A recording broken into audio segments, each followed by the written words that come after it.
well, this is kind of a stealth stream. Things got away from me a bit today, for reasons that I may share. Probably not today, but later on. In any case, as the door's being closed behind me, I have stuff to do, so I'm trying to do it. Working on finishing the last bits of my, what am I calling it? Do Anything D6 Hexpert rule set. I've been filling things out. It's probably worth. I'll probably go through maybe. Let me repeat. Let me back up. I will probably go through and give a bit of more of an update, maybe a little bit later in the stream, to kind of reset folks. Let me wait for some folks to get here also, because I'm aware that I just hit the live button. I didn't. I just, like I said, things got away from me. Things get away from me sometimes, and today was one of those times. I'm drinking. What is this? Kind of Hong Kong style black tea for the working man. It's kind of an Assam tea. I like it. A little bit sweetened, which I'm trying to get away from the sweetening, but today I went with it. At the moment, I'm working on, how to get into this without getting into it. I don't want to get into it. Well, not that I mind getting into it too much, but so my D86 system, as in Do Anything D6 system, I talk about threats, different threats you can have, which players can interact with. This is a dice pool system. You're rolling a lot of dice. And if you end up needing more successes than you have, or needing more dice successes, you can engage with this threat system, which is you can say, hey, I'm short, but I'm as a player, I can say, well, I'm going to take on a threat.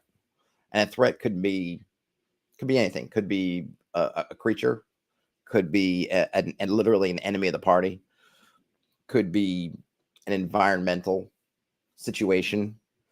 So if you think about it, like you're trying to do in the situation, you're trying to do something, and there's a storm incoming, and you're trying to swim across the river before the storm hits, or get shelter before the storm hits.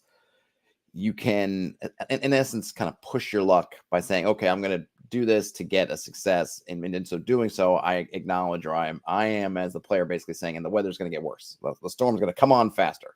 Storm comes on faster. That would be a threat. So I've been in the core rules. I just talk generically about certain types of threats. In this part, which is all about kind of in this particular document, which is it's all about wilderness type stuff. I wanted to come up with some specific threats. Again, they're generic, but in terms of what could be considered a threat, maybe in a different way that the party can interact with. So the couple I came up with 6, because I'm using 6-sided dice. So I thought 6 D6s would be. I'm trying to do everything in D6s basically. So if I didn't do a D6, I'd want to do 2 and 2 D6 or D6, something like that.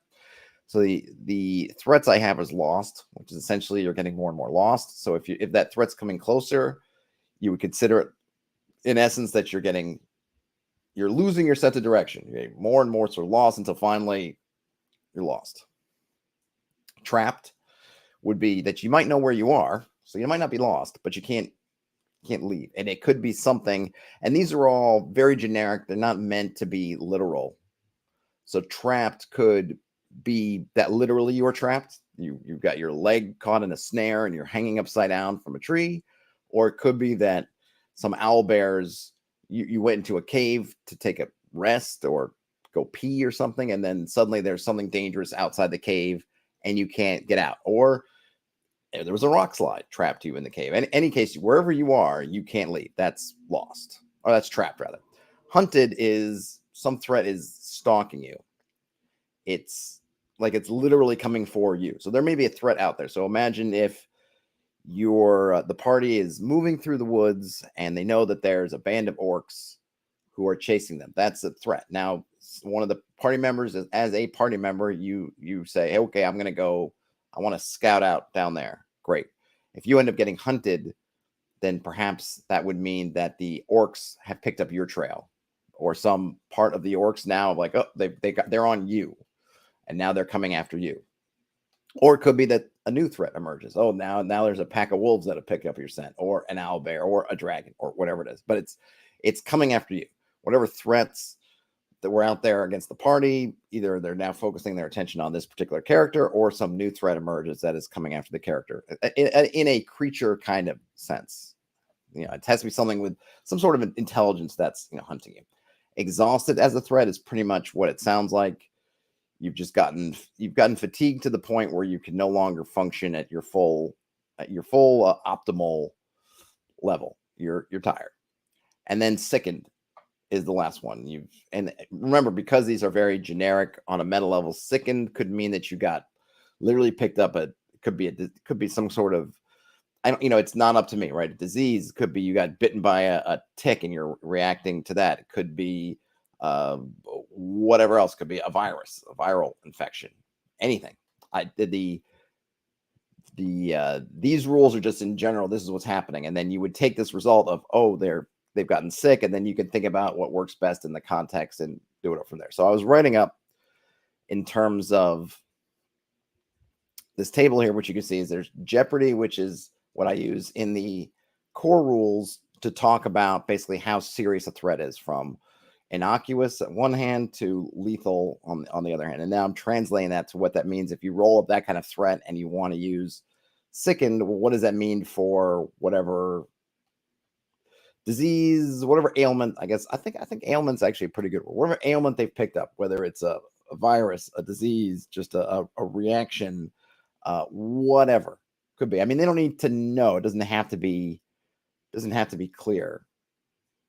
It's just a matter of their suffering, whatever it is. They got fevers, they got the shakes, they've got fevers and the shakes. They got the sweats. Whatever it is. They're wobbly legged. They're however you want to talk about the symptoms of this ailment they're suffering.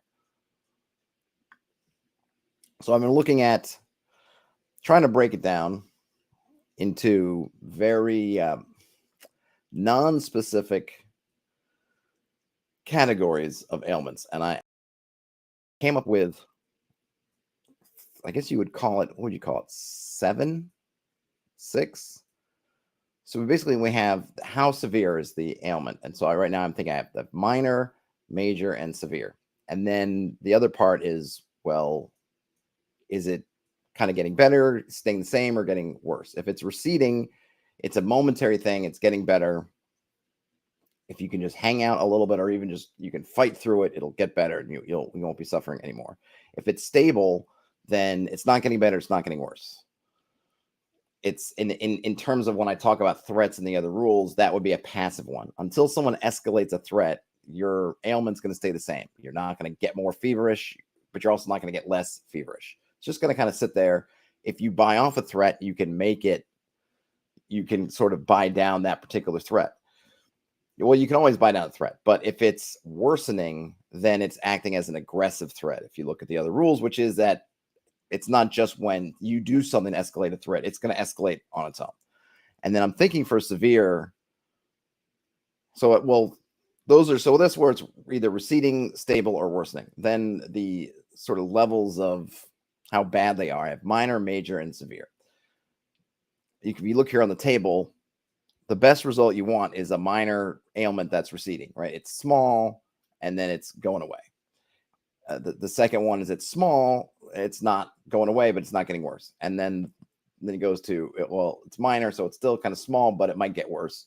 Then you go for major, which is we're obviously starting out worse, but it's not getting worse. Or it's whoops, I put the wrong word in here.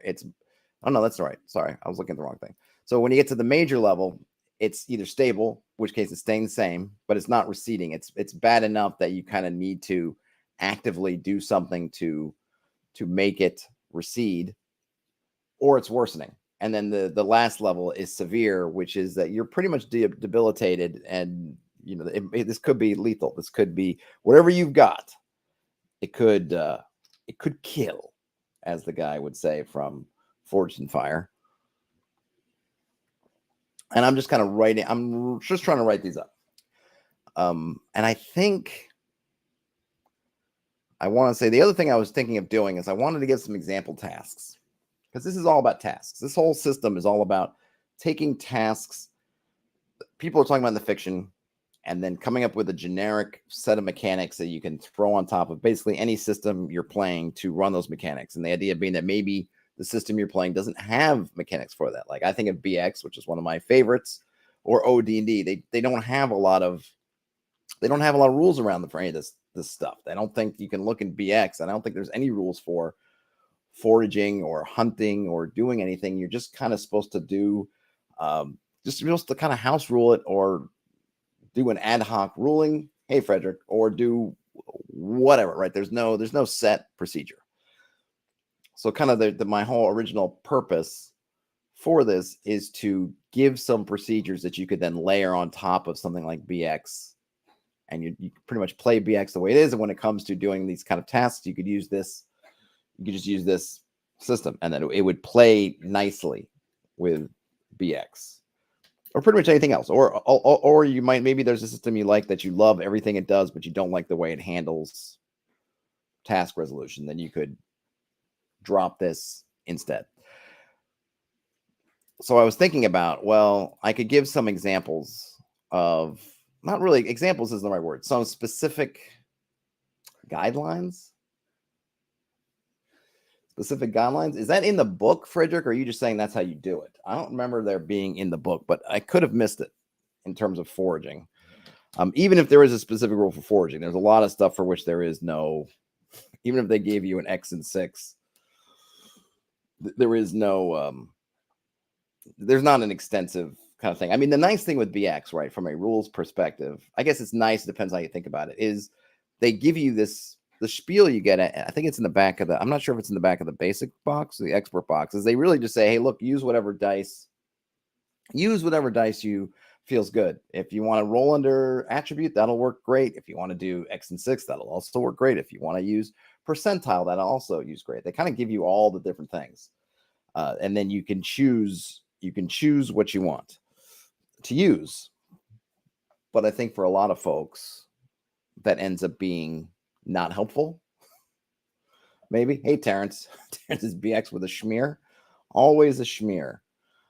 Yeah, it's I mean, I like it. I think it's probably one of those things that depending on when you come on the system or get to the system, or it finds you or you find it, maybe you like that it's giving you this permission to kind of do use whatever mechanism you like.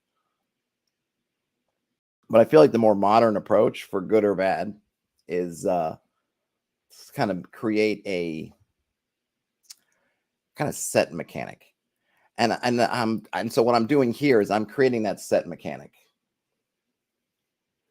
I'm creating that set mechanic a bit, but I'm trying to keep it very generic. I'm not trying to. What I'm not trying to do is give you all the list of procedures and say if you're camping, do this. If you're whatever, like I want you to play from the fiction and then just pull out some mechanics. But I thought maybe there were some things that might help. But now I'm wondering whether I want to or not. Frederick, you're posting this stuff. Are you actually pulling the stuff out of BX itself, Frederick, or is this how you play in BX? Because folks have all kinds of house rules on how they are running it. My point is what they have or don't have in the books themselves. They may very well be. I can look at expert set because I don't pretend to have it all memorized. But my point is that even if you find specific instances of this, that, and the other, there's not a unified rule set. So if I go to, for example, let's see, if I go, well, I'm on the expert set. If I go to, where would it even be? We got characters, we got equipment. Let's see, maybe it's listed under, would be listed under? I don't even see Flint on here. Would it be Flint and Tinder? Let's see, you can buy, hold on. So first of all, if we go to items, let's see, we got backpacks, crowbars, flasks of oil, garlic, grappling hooks, hammers, small hammers, holy symbols, holy water, iron spikes, lanterns, mirrors, poles, rations of different sorts, ropes, sacks, stakes, thieves' tools, tinderbox, torches, water, wine, and wolfsbane. So if we go to tinderbox, yes, a tinderbox, 1 round to use a tinderbox. Right? Will succeed on a 1 or a 2. So there you go. But that's not for starting a campfire or doing whatever. That's just for using a tinderbox, right? Which is slightly different. You can argue whether they should be equivalent or not. I don't know about foraging, if that's in here or not, but that's kind of I guess that's almost kind of plays into my point, right? Because in order to pull all these things out of here, you have to, if they exist at all, and they often don't, you have to be looking in the right place. So if you're looking for, well, I want to start a campsite, it's not the same. They're different. There's different skills. There's different things involved. It's not just like if you were a campsite isn't just starting a fire. Foraging is potentially multiple things. That would be kind of that's kind of what I'm sort of getting at, right? Let's see if there's here I am under, well, it's castle encounters, traveling in the wilderness, becoming lost. I don't know if I see anything for foraging, but I'm not saying it's not there. If you can find it, Frederick, that's great. But my point stands. Even if foraging was listed as 2d6, 2 and 6, lots of other things weren't. Like, what if you're scouting? What if you're hunting rather than foraging? What if you're fishing? What if you're trying to do any number of things? And that's kind of what this system is to give a unified setup. And it's also, you can use the same thing. It's all gathered in one place. So that if I'm starting a campfire, especially since you might start a campfire not using, because remember those rules about flint and tinder is specific to having a tinderbox. Those are the X and 6 for using a tinderbox, not for generically starting campfires or do anything like that. Like, that's kind of specific. Now you could riff off of that and say, well, if you don't have a tinderbox, you're trying to do something similar to like we see in those shows like Alone, where someone may try to use wood and what, like the kind of bow and arrow type approach, whatever, where they're using friction to try to create sparks, to try to get a fire. Might be a big one. It would be awesome, Frederick, if you post a big list. But my point is that a lot of this stuff is kind of stuff that we homebrew in later. We adapt from other sources. Oftentimes I will go to, if I don't find it in BX, I'll look at the first edition DMG. That's one of the great things about the DMGs. It's got all this crunch for all kinds of different scenarios. There probably is there. A rules cyclopedia is another one, because it's got all that kind of post or sort of end of the BECMI, BECMI, basic expert companion, BEC. What's the M again? I know the last one's immortal. What's M? I forget. Master, basic expert companion, master, immortal, has all that stuff. But it can be a bear. It can be a bear to find, and then there can sometimes be. So I'm trying to make this system to kind of help out with that. But I don't know but I'm not trying to lock folks into particular procedures. I'm trying to give what I'm trying to do is I'm trying to give folks the framework to then run through the fiction. I'll probably have to put in some examples just of how I envision it working. But I'm trying to give a whole tool set, I guess. I'm trying to create a tool set that you can use so that you can open up our toolbox, a multi-tool, a Swiss Army knife for things. One of the things I did add is I added some ways to use some of these numbers that we're giving. So I have these attributes that you can give to the wilderness. Frederick, if these are coming out of BX, post your page numbers if you've got it, or do it if you're posting it to Lemmy or somewhere, so folks can, that way it can be a resource. Because again, I want to avoid, I'm not anti house rule because we house rule stuff all the time, but I want to if I think we're going to post things by the book, let's post them by the book. Or if they are from something else, then post where you got it from. If you have it, of course. I did set up some oracles, not really complicated ones. This is not going to replace Mythic or anything like that. But if you wanted to ask some yes or no questions about the wilderness or distances or quality of conditions or available resources, I added a way. And the only advantage of these particular simple oracles is that they take the attributes into account. So you would basically take the level of the character, whoever's subject to it, if there is someone, and then you essentially come up with a number of dice. It's either going to be, if the wilderness is stronger than the character, then you're going to basically roll with disadvantage. You're going to roll however many dice are left. So if it's a first level character and the wilderness is level 3, you would roll 2 dice, and that would be a classic roll, take the worst. If the character's 3rd level and you're in a first level wilderness, and if assuming that whatever you're doing pertains to them, you would roll 2 dice and take the higher result, which would give you a bit of that. I think in Mythic they call it chaos or something else, where essentially you get sort of the results kind of get warped one way or another. In this case, I'm warping it towards whatever the most powerful entity is. That the powerful entity is the more powerful entity, or relatively more powerful entity, is the wilderness, then it's going to affect things, kind of give you a negative push. If the character is stronger, it's going to give you more of a positive push.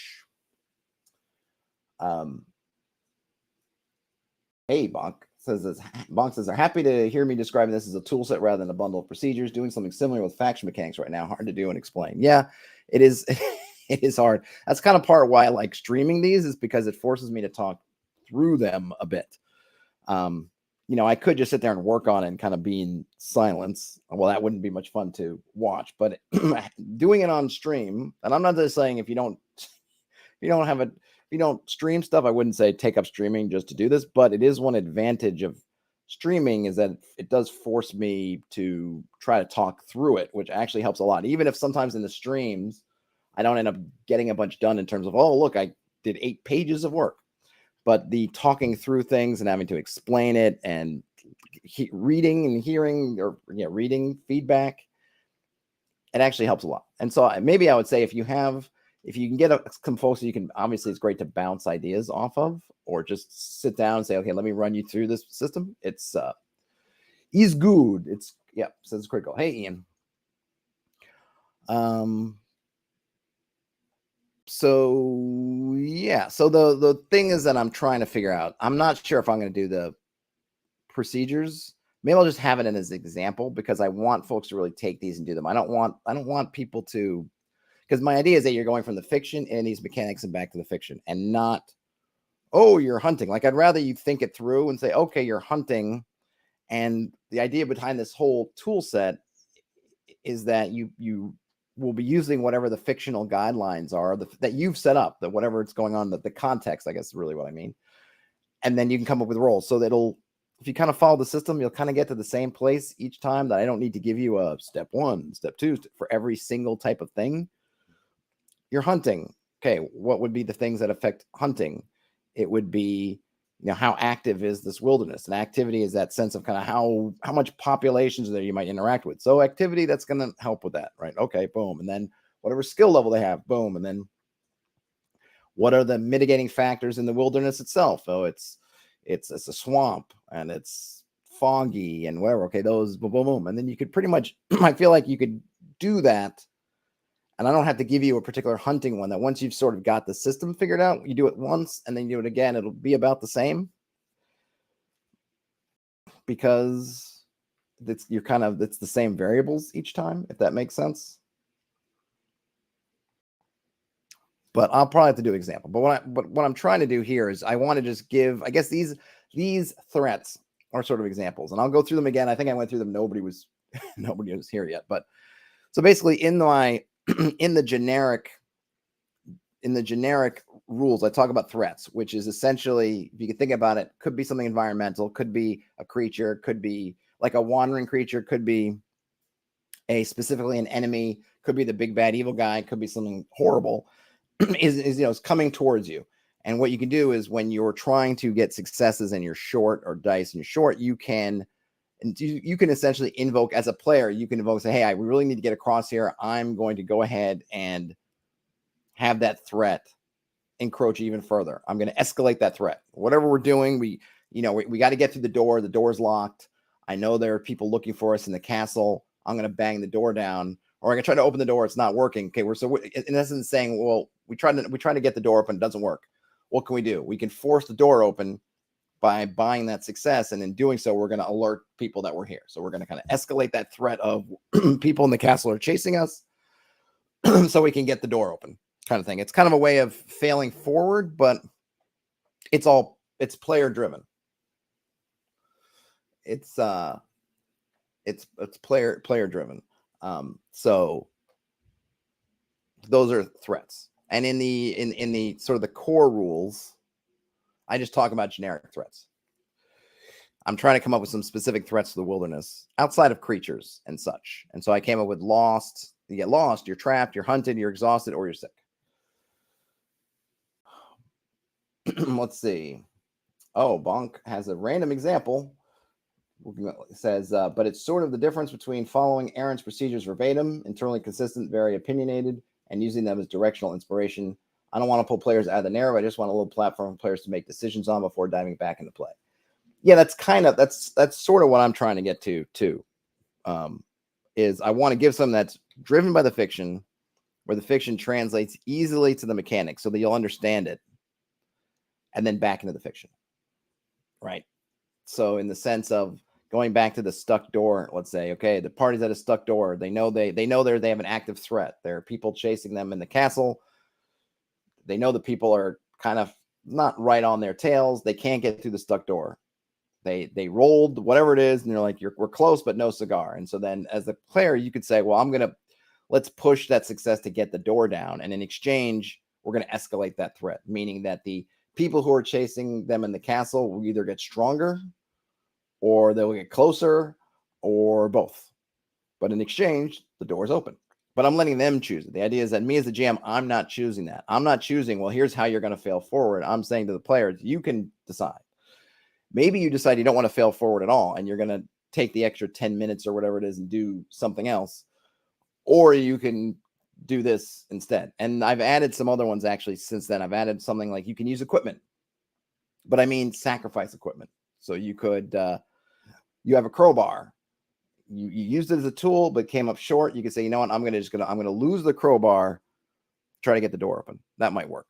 Or you can also take, you can harm yourself. You can actually take, in a sense, damage. Saying, all right, I'm gonna ram my shoulder in this so hard that I separated my shoulder, but the door's open. And how you can, I talk about losing manpower just in terms of internally in the system, but obviously as in the game, what other systems are using for health and whatnot, you can substantiate that however you like. Frederick says, sounds like I'm going the vampire and Star Wars skills while I still have levels. Well, this isn't a complete system yet, Frederick. This is literally a tool set that you can plug into your existing system. I am going to be using this as the basis for my own full kind of game after this. After this is out, that is the next kind of thing on my list. I was planning to still have classes though. I was planning to still have classes. I like classes. But you could easily do it with just having, you could probably do both. I mean, maybe I will do both. But I was originally, my thought process was to keep classes. I like classes. Ian says, procedures for exploration or travel is missing from too many games. I downloaded the One Ring RPG the other day to read theirs since they have at least an opinion on how travel procedures should work. Yeah, I think it goes in a lot to, do the games actually want you to travel? I mean, there's so many times, and it kind of makes me a little bit sad that I see people saying like, oh, I just want to get there, or oh, travel stinks. Why are we wasting time traveling? And it bums me out a bit, but I think it's just, I mean, I don't know. This is stuff we've talked about all the time. And I don't even know that I have a real great answer, but I think there's a lot of it where I don't want to say that people have been doing it wrong, but it's very easy to make unfun travel or really grindy travel, or on the flip side, travel that's just uninteresting because nothing's happening. And so you end up just wanting to. And the other thing too is I think that as gaming, as play has moved into very narrative focused for the most part. I know folks playing, there's still a lot of sandbox playing other stuff out there, obviously. But how the mainstream has maybe turned to a lot of narrative play, that it's all about these narrative moments. So you might have one on as you're traveling, but you're going to have that once that moment's passed. Then I think from a DM perspective, and probably from a player perspective too, you think, well, there's no more reason for us. We already had the moment, whatever it was. There was, the bad guy ambushed us on the road and that's finished. So there's no reason to have more road stuff. That was the road stuff, right? That was it. Or if there isn't anything, if me as a GM, I have no narrative moment to put in there, then I'm probably thinking I just want them to get to town because that's where the next narrative thing is. And the players, for their part, are probably saying we just want to get to town because that's where the next thing is. So from both sides, you just get this this shared perspective that why are we doing the travel part? Why are we doing the travel bits? Which I can appreciate, and I would think that travel isn't for everybody for everything. I think it's totally fine, even in like I would think an Indiana Jones kind of campaign, travel could be very interesting. But in those movies, there's not really much in the movies about the travel bit. They kind of will, they montage it, right? The classic plane flying across the map, and then and it's when they hit that Nepal or whatever, right? It's not about finding the dig site. It's just about them the dig site's known, they get there. It's not about looking around the dunes for where the Well of Souls is. It's just getting down there, right? The challenges are different. Mom says, love to have a real conversation sometime about how I handle faction progression in sandbox play. Explaining faction progression mechanics to players seems strong, yet I don't see it anywhere. That's a good, maybe a good idea. I think it'd be good to do. I know I did a while back, Bonk. That's probably a long while back now, but I had a kind of a thought idea about using the disease mechanics from Pandemic. If you've played the Pandemic or any of the Pandemic style board games, using something similar to just simulate quickly factions spreading and growing. I think that it's like, I feel like the difficulty with faction play is coming up with that. One, it's probably a few things now that I'm thinking about it. So with faction play, one is the tracking. How are you tracking all that stuff? It could be on notebook paper or note cards, could be in notebook, could be on Google Docs, could be on something like Obsidian, could be anything. Excel, could use me an Excel sheet. And then I think the other one is whatever system you're using, what is it to determine the ups and downs of those factions? And I think and where it can be not troublesome is the right word, but complicated is when you have a bunch of factions, but they're not being, what's happening to the ones that aren't being actively engaged with. And then I guess kind of related to that is for me anyway, something I like about the game is that I'm excited to see what happens. I'm excited on the discovery part and trying to figure out how to be fair in terms of factions progressing when I want to, like me as a human GM, something's happening and I want that to progress. But I think you get too caught up in that, and they can feel, I know I felt that way when it's unfair, when I felt like the party, we're doing everything we can and the bad guy's just kind of ahead of us, and it's like nothing. And I always felt like, it just becomes clear it's for narrative purposes because there's nothing independent of what they're doing. They're always going to be one step ahead. If we run, they're going to sprint. If we sprint, then they're going to teleport. If we teleport, they're going to have faster teleport, which can be disheartening. But as a GM, when you're playing kind of a narrative game where you want that pressure all the time, so trying to figure out a system that you can sort of separate yourself from, still run it, still that good stuff, but feel like it's fair to the world, that you're not artificially holding things back, but you're not artificially pushing things forward. And then, how do you adjudicate how long things take, things like that, right? What is fair in terms of, if I have the cult of Orcus that's doing things, what's a fair timetable for them assembling whatever? Is it weeks? Is it months? Whatever. Those are fun kind of challenges, but I feel like they're challenges nonetheless. Bonk says, seems like a great way to add dimensionality to player decision-making in the same way that travel procedures or terrain speed modifiers influence a party's pathing through a hex crawl. I think there's I think there are lots of ways you can sort of mechanize it. It's whatever that currency is. I think Nosorian says that they use a scale value from 1 to 12. I think the next step would be if you have some kind of value system is how can you apply it? And that's, I mean, in a sense, that's what I'm doing here. Like you could take a lot of the stuff, what I'm doing with Wilderness, and apply it to a faction.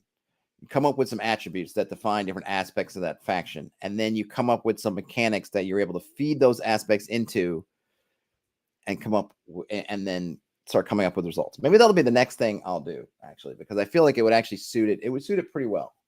Come up with a similar set of attributes that are working, and then function. Because yeah, I think a lot of times we end up wanting to rate things, but then we don't necessarily do so much with the what do those ratings mean? How do they actually function?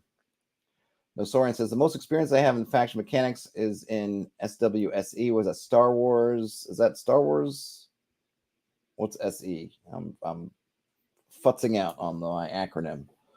The scale was based on reach and sphere of influence of the organization, and as that grew, so did the score. Yeah, I think that's a good thing. One of the things I like to try to think about, though, too, is for things like factions, the Wilderness, in cases, a Wilderness gets settled, domesticated, whatever you want to call it. Oh, Saga Edition for Star Wars. Okay. And ratings can go down, right? You could say, well, it started off as being a really dangerous Wilderness, but then folks came in and basically domesticated it, and now it's as safe as a churchyard or something. Okay, a playground. Great. One thing that I would think for faction that I want to simulate that I don't think gets enough, people don't really think about it, is I feel like you see a lot of faction mechanics and it's just on this upwards trajectory. Like the faction is going to keep growing. Maybe it's just, to me, to encourage the players to intercede. Well, if you don't intercede, this faction is going up and up and up and up and up. But I think I want something that's more, more ups and downs. That factions can have setbacks that aren't, it's not just the party. Because those setbacks can also be opportunities for the party. The mob boss died in some freak accident, so there's a power vacuum. And so they're kind of stumbling. Does the party take advantage of that? What do they do? It doesn't have to just be that the enemies are closing in on them to push them to act. It could be that there are the opportunities, but you don't see that very much. It always just seems to be, and then they're going to keep getting bigger, and they're going to keep getting bigger, and hopefully the party stops them. Otherwise, they're going to keep going. But I want to have that. Well, maybe they goof. Maybe another faction comes in and hits them over the head with a 2x4 and takes them out. So I think whatever I do, I want to have a more not as sort of just a steady march of progress, I guess. Bonk says that a lot of systems are missing a basic kind of encounter die when rolling for progress between sessions. They usually just show progression if another faction is opposing their actions. Yeah. I mean, it could be accident, right? And we saw, where was it? What was it? It's probably, I know we looked at it a little while back.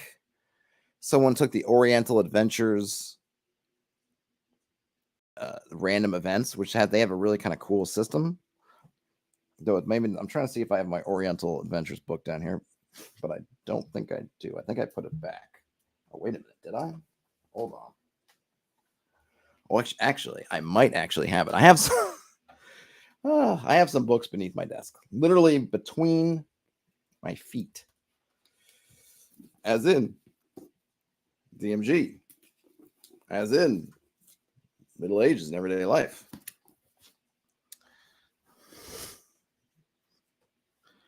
C.S. Lewis's The Discarded Image. What is this? Into the Weird and Wild. Oh, no. All right, now I'm taking this out. Oh, this is a Wilderness Survival Guide. I thought I had also taken out, but I might have put it back. Might have put it back in my other piles. I don't see it. Just going to take one more look, but I got to pull up some things.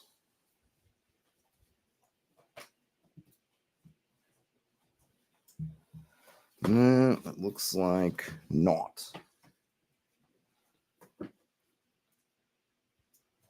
What is this? Nope. Not here. Not here, but that's okay. But yeah, if you look at the, I should pull it. I forgot that I don't think I know I've saved that article somewhere. And if you check in one of the not Feedback Fridays from a few weeks ago, it's in there. But I know there's a lot of scrubbing. I have to do a better job of indexing those. We talked about it, but yeah, it's a good. And that's the one thing is I don't think I have a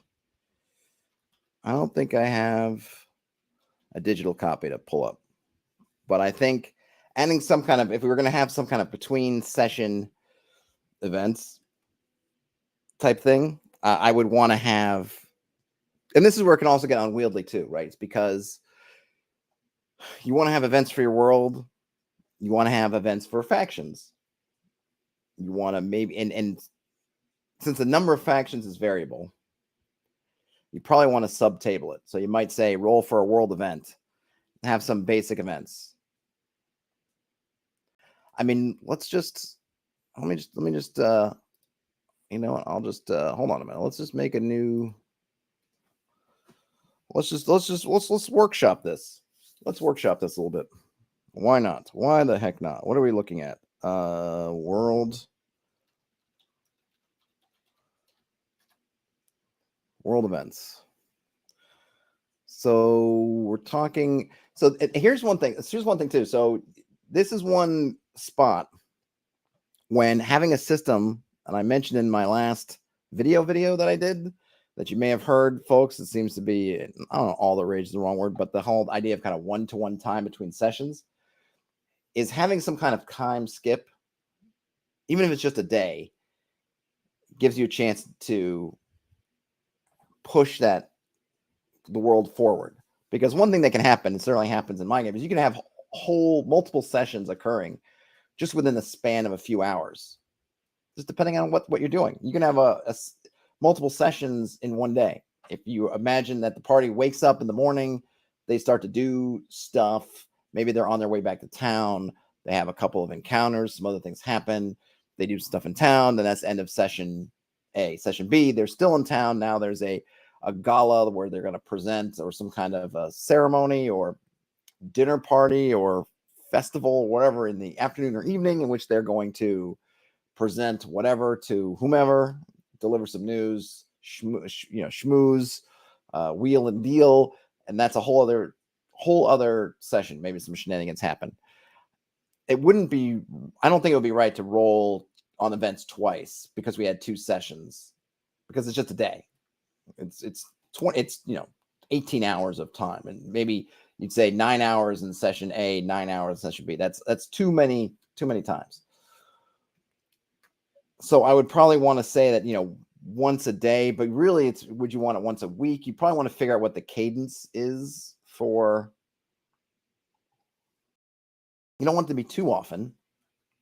At least if you're rolling for if you're rolling all severities. If you're rolling for minor, major, whatever changing, might have it. So I don't know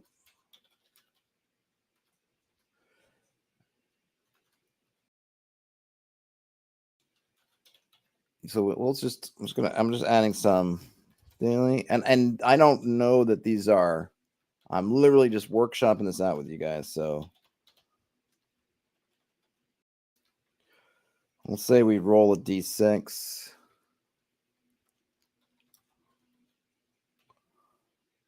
Maybe this would work, rolling 1d6, 2d6. I don't know. We can figure that out.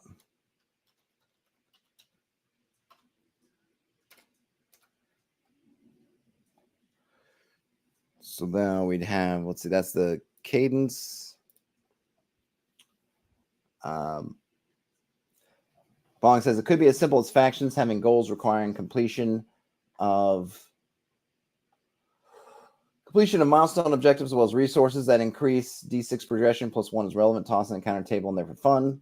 Yeah, I think there's I think there's a couple different things, right? So there's faction progress. We'll get into it, because I think we could have progress be an event. 24/7 Newsroom says looks a bit like a Zim editor. This program, yeah, it's called Obsidian. It's a very actually, I was gonna say basic, but you can actually get all kinds of plugins. I don't really have, the only plugin I have running in here is a GitHub integration, which I think is really handy, because essentially when I periodically, and when I enter stuff in here, it will automatically check it in and push it up to GitHub, which means that if I go to another computer or I go somewhere, I want to look at it online, I can basically go to my GitHub account and I can find this repository and it'll have it. It's tracking changes in a way. So if I ever do something wonderful and then erase it and then I walk it back, or I want to walk it back, I can.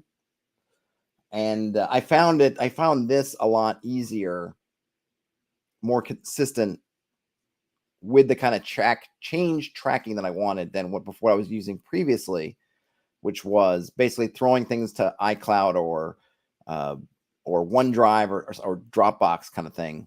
I just found that it would be slow to sync over. Sometimes I'd just be waiting and waiting and waiting, and it didn't have and they don't have the track changes capabilities, at least not out of the box or whatever I was using. So that's the only thing I put in Obsidian, but there's lots of tools and lots of plugins you can get.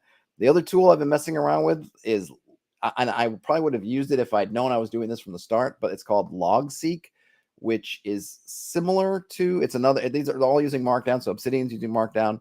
LogSeek also uses Markdown, but it's more granular, atomic. So in LogSeek, instead of having pages like this, like these are all their own, atomic, essentially bits of content that you can move around and do things with. It's really cool. I've only started messing around with it, but I really like LogSeek for just kind of brainstorming stuff, because you can essentially open it up to what they call a journal page and just put whatever. And then you can then take your ideas, and they have hierarchical relationships between things, and you can then pull things out. So if I was working on 3 different ideas, I can have them all on one journal page. And then I could make a page for each one of those specific ideas, and I could just pull over the content that I want. But I'm not really making, it's like almost a lot of things with references and things like that, so that I'm not copy pasting like I would if I'm Obsidian and I put a bunch of stuff in here and I decide to move it, I'm literally either copy pasting it or cutting it and moving it. Whereas in LogSeek, all these bits would just be their own pieces, and I could just move their references around. I'm probably butchering how that works, but it's pretty cool. And I'm just figuring out. The one thing with Obsidian through GitHub is that I have Obsidian on my phone and stuff, but I don't know how to integrate it with GitHub. Maybe there's a way to do that kind of plugin. But I have another app that has GitHub integration, so I can pull it down onto my iPad. It's just in Markdown, so I just edit the Markdown on my iPad, then I can push it back up, and then when I pull up Obsidian again, it just downloads the new whatever I've changed. Yeah, Bonk is using LogSeek right now. Yeah, it's a cool. I just discovered it recently, and it's pretty darn cool. So I just want to make a big. So what kind of events do we have here? So I go 1, 2. I'm just putting these in because I want to just make. Oops. Oh, I see. Maybe I should do that.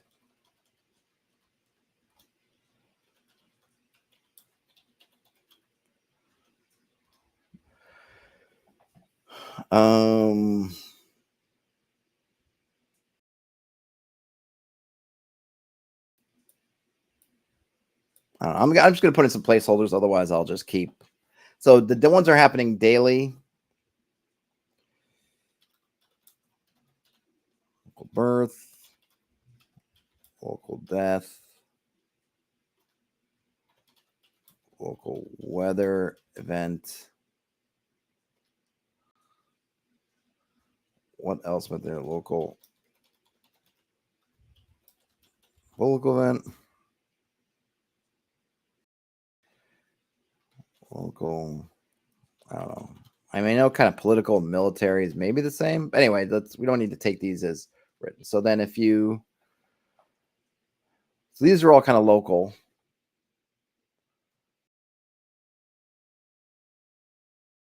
I got to figure it out, because what I want is I would kind of want these to keep going up. So maybe I would do for weekly, maybe 6 plus 26. So we start at 7, and this would start at 12. Something like that. Long says that log seeks hierarchies are the killer feature, making easy to organize system work quickly. Yeah, it's a good system.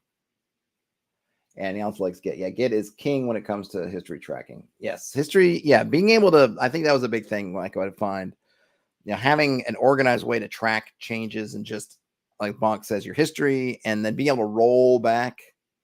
It's nice, very nice, very clean. You do kind of. I mean, depending what app you're using. So when I'm editing it on my iPad, and I decide to commit and push a change, I have to label it. Obsidian labels them for me. It's just very generic. It just gives kind of a date timestamp of what it is. But having to label the things is helpful, simply because you get an idea of what you're changing without having to go look through everything. But I think if you're working on stuff, and I would even say whether it's working on things like for publication or working on things just for your own, being able to come in and have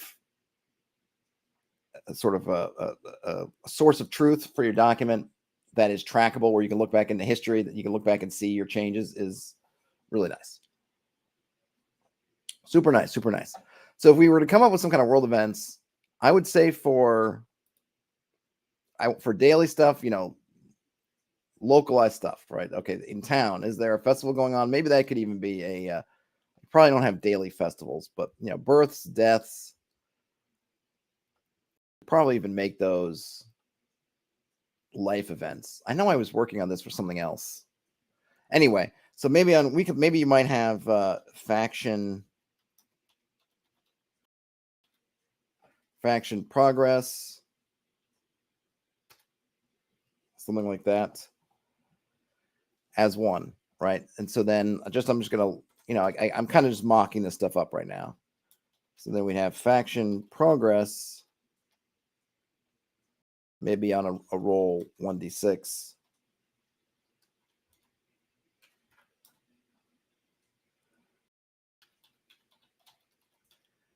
Maybe one would be catastrophe. One could be second could be progress stalled or setback.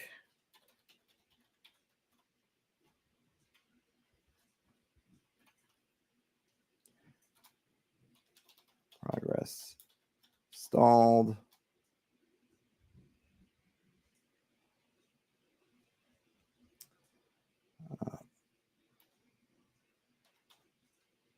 Maybe, let's see. Small advance, moderate advance. We'll call it breakthrough.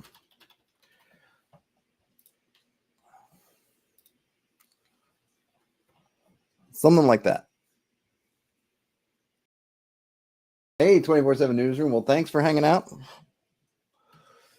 Something like this. So you end up with a faction chart, and then you can, I'm using a D6. You could use 2D6. You could use whatever you want. And then what you could do is roll more dice, roll less dice.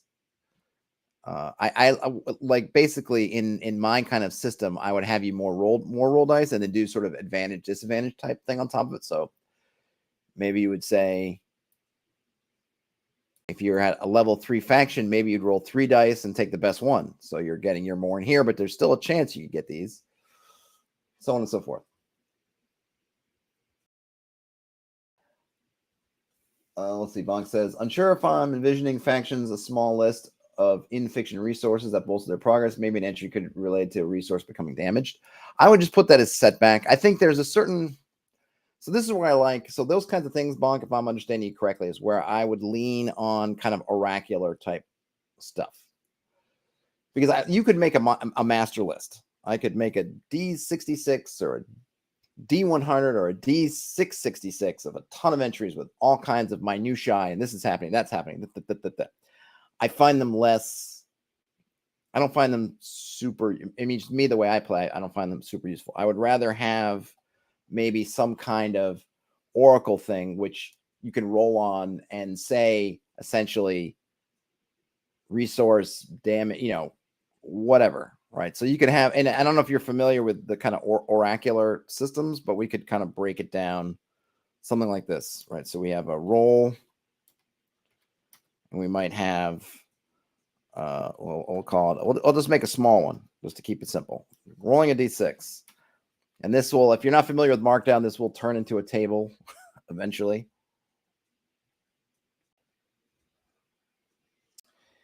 And then let's see, what are we looking at? So we're looking at, let's just call it subject, object, effect. And then we're going to add, we got to add these little bits to tell Markdown this is a table and not just something.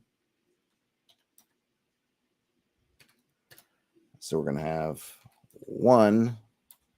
There's a, oops, subject is, let's just say a leader. Subject is rival faction. Object is a leader. Effect damaged. Box says their current system is way simple, just a d6 roll where 4 to 5 marks of progress points, 6 plus marks 2. If they have a relevant resource, plus 1 to the roll. Opposing resource incurs a -1. I think that's totally fair, Box. There's nothing wrong with that at all. I might be overcomplicating because I'm really just kind of riffing. I think what I would just want to have, I would add to yours is on something like maybe a 1 or a 2, they actually lose progress, which can happen. You have the, you're trying to get to the Lost Dutchman mine. A progress point was picking up a map. What happens if you lose that progress point? Somebody stole the map. Maybe a rival faction did it. So let's make another one. So we've got subject might be, let's see, we had a rival faction. Rival faction covers a lot.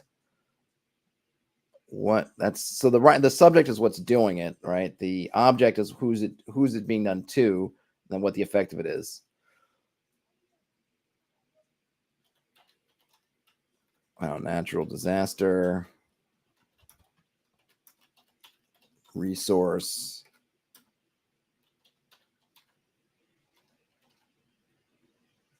we have damage. Damage is destroyed. I'll say delayed. Let me just add some placeholders here. Just gonna add some placeholders. Oops. Trying to think what are the things we could do here.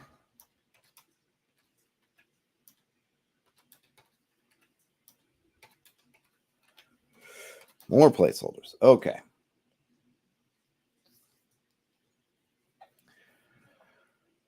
Oh, yeah, that's true. I'll leave it like this because it's a pain to rearrange things. But yes, that's true.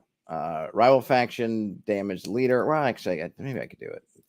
I just started the table. So you are correct. I think that is better. Whoops. No. Cross you out. Paste you there. Cross you out. Paste you there. Though you're going to be, you're going to be using multiples. You're going to be rolling once for each one. So what you would do is essentially, and I'll just, let me just finish these couple. And then, so in this case, looking at our table, you would roll for each one of these. So you might have rival faction, delayed leader, natural disaster, damaged resource, natural disaster, delayed leader, natural disaster, damaged leader, rival faction, damaged resource. You would roll 3 times and you'd get these, and then you would look at them and go, okay, what does that mean? So you would take this oracle, it gives you something, right? This is very generic. Rival faction doesn't say who. Natural disaster doesn't say what, but you'd have to put in your context. So if you think you get natural disaster, let's just take this one across the board. Natural disaster, delayed resource. Well, what would that mean? If your faction are desert caravan that travels through the desert, natural disaster would probably be sandstorm, Sirocco, something like that. Or it could be even something different, like such a drought or something that they can't get resources to get through. Whatever it is, right? You have to think about that. If on the other hand, you were playing, it is a pirate faction, then the natural disaster would probably be storms at sea, hurricanes, typhoons, whatever there would be, right? So you would, the oracle isn't giving you an exact thing. And some of them get very, depending on the oracular system you're using, some of them will give you very, what's the word I'm looking for? Metaphorical type things. You can get here, I'm giving you super generic, frankly, dry. Right? I could say storm instead of natural disaster, but I want earthquakes and things. I could make these longer. I could do these, I could make this a D20 table, and I could have earthquake, storm, whatever, right? I could have, could be anything. So maybe for the third one, we'll just call it, an accident. Let's see, we have damaged, we have delayed. What else? Damaged, delayed.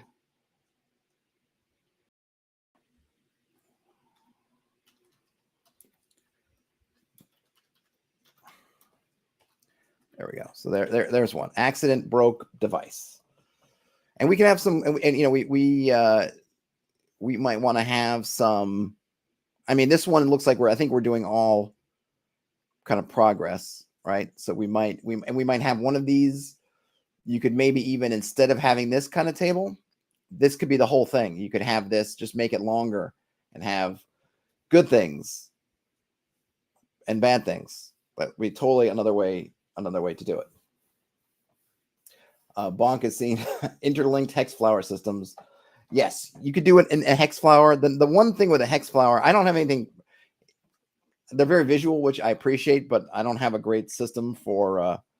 I don't want to design. I don't want to write the stuff in Photoshop. So like I could go into Illustrator or Affinity and set up a hex flower and type things in, but I just don't find it as natural for me. Though if I was laying this out, if I was at the point where, I'm laying this out for publication, you could totally take this and turn it into hex flowers.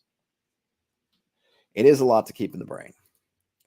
So let's just say in terms of negative stuff there, what else could be? So we have a broke device.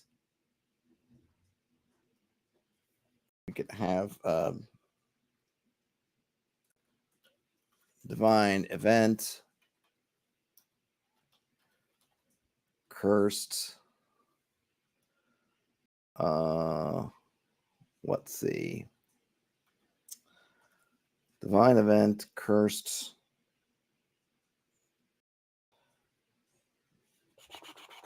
What would be, we already have leader. We have resource, we have device. What would just be like a normal, who would be like a, I don't know, what would they call it? Rank and file? I'll just put rank and file. I just mean, by rank and file, I just mean their everyday operatives. Maybe I'll use operatives. Well, I kind of like rank and file. And then you could have magic event.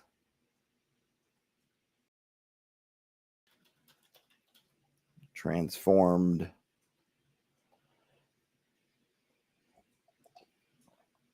Transformed their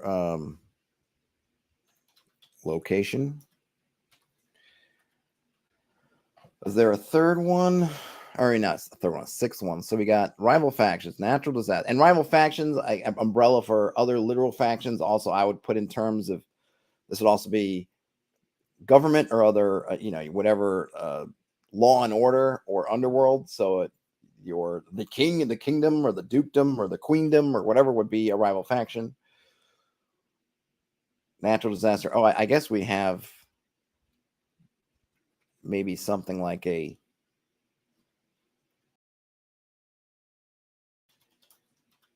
some kind of monster attack. Bonk says some kind of espionage could be neat. Sabotage.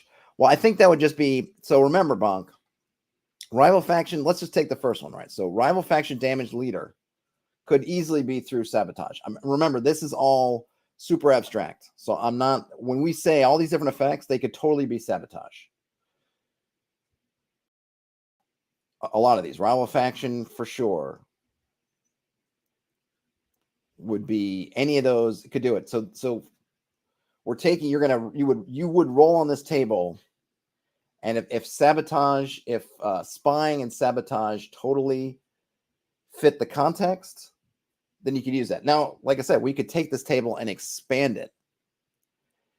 And then it's really, these tables in terms of what you use for your game, it's really all about what works for you. If you like coming up with all these different verbs that are very specific, sabotage, spied, stole, all these different things, right? Or we don't actually stole probably be a good one.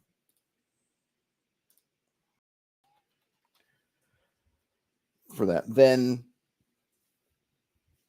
that works. Or you can have a very basic one and then fill it in. It's kind of like, it's a lot of it is what are you like? So part of it is when is this going to be in your process, or where does this slot in your process? If you're going to use this table in your actual game session, then probably, maybe, depending on how your mind works, a more specific table is more helpful, because if I'm in the middle of my session and I go, oh shoot, and I need to roll some dice, then I probably want to keep the inspiration part more minimum and more concrete stuff in front of mine. I'd rather have the Red Wizards stole this thing, staff of office, as opposed to rival faction stole device. It's kind of, how do you end up there, right? So you might say, okay, on game day, if I'm going to use this in my game, I want more detailed stuff. However, if I'm doing this the night before or the day before, the week before, and I'm prepping, and I'm going to keep that in mind, I'm going to write it down, and then I'm going to keep doing work, and I'll be able to go back to it, and I'm going to grind my gears, and they'll come up with it, go, haha. Then having the more generic stuff, because you can get a lot done with just a D6, right? Just D6 options. You can get a lot done. Whereas if I was going to do all kinds of verbs, you might end up with, D100 table. And you get Oracle books like Mythic GM Emulator that just have these massive D100 tables that give you all kinds of verbs, and they give you really specific specific words, specific verbs. Having good verbs for your venture is good.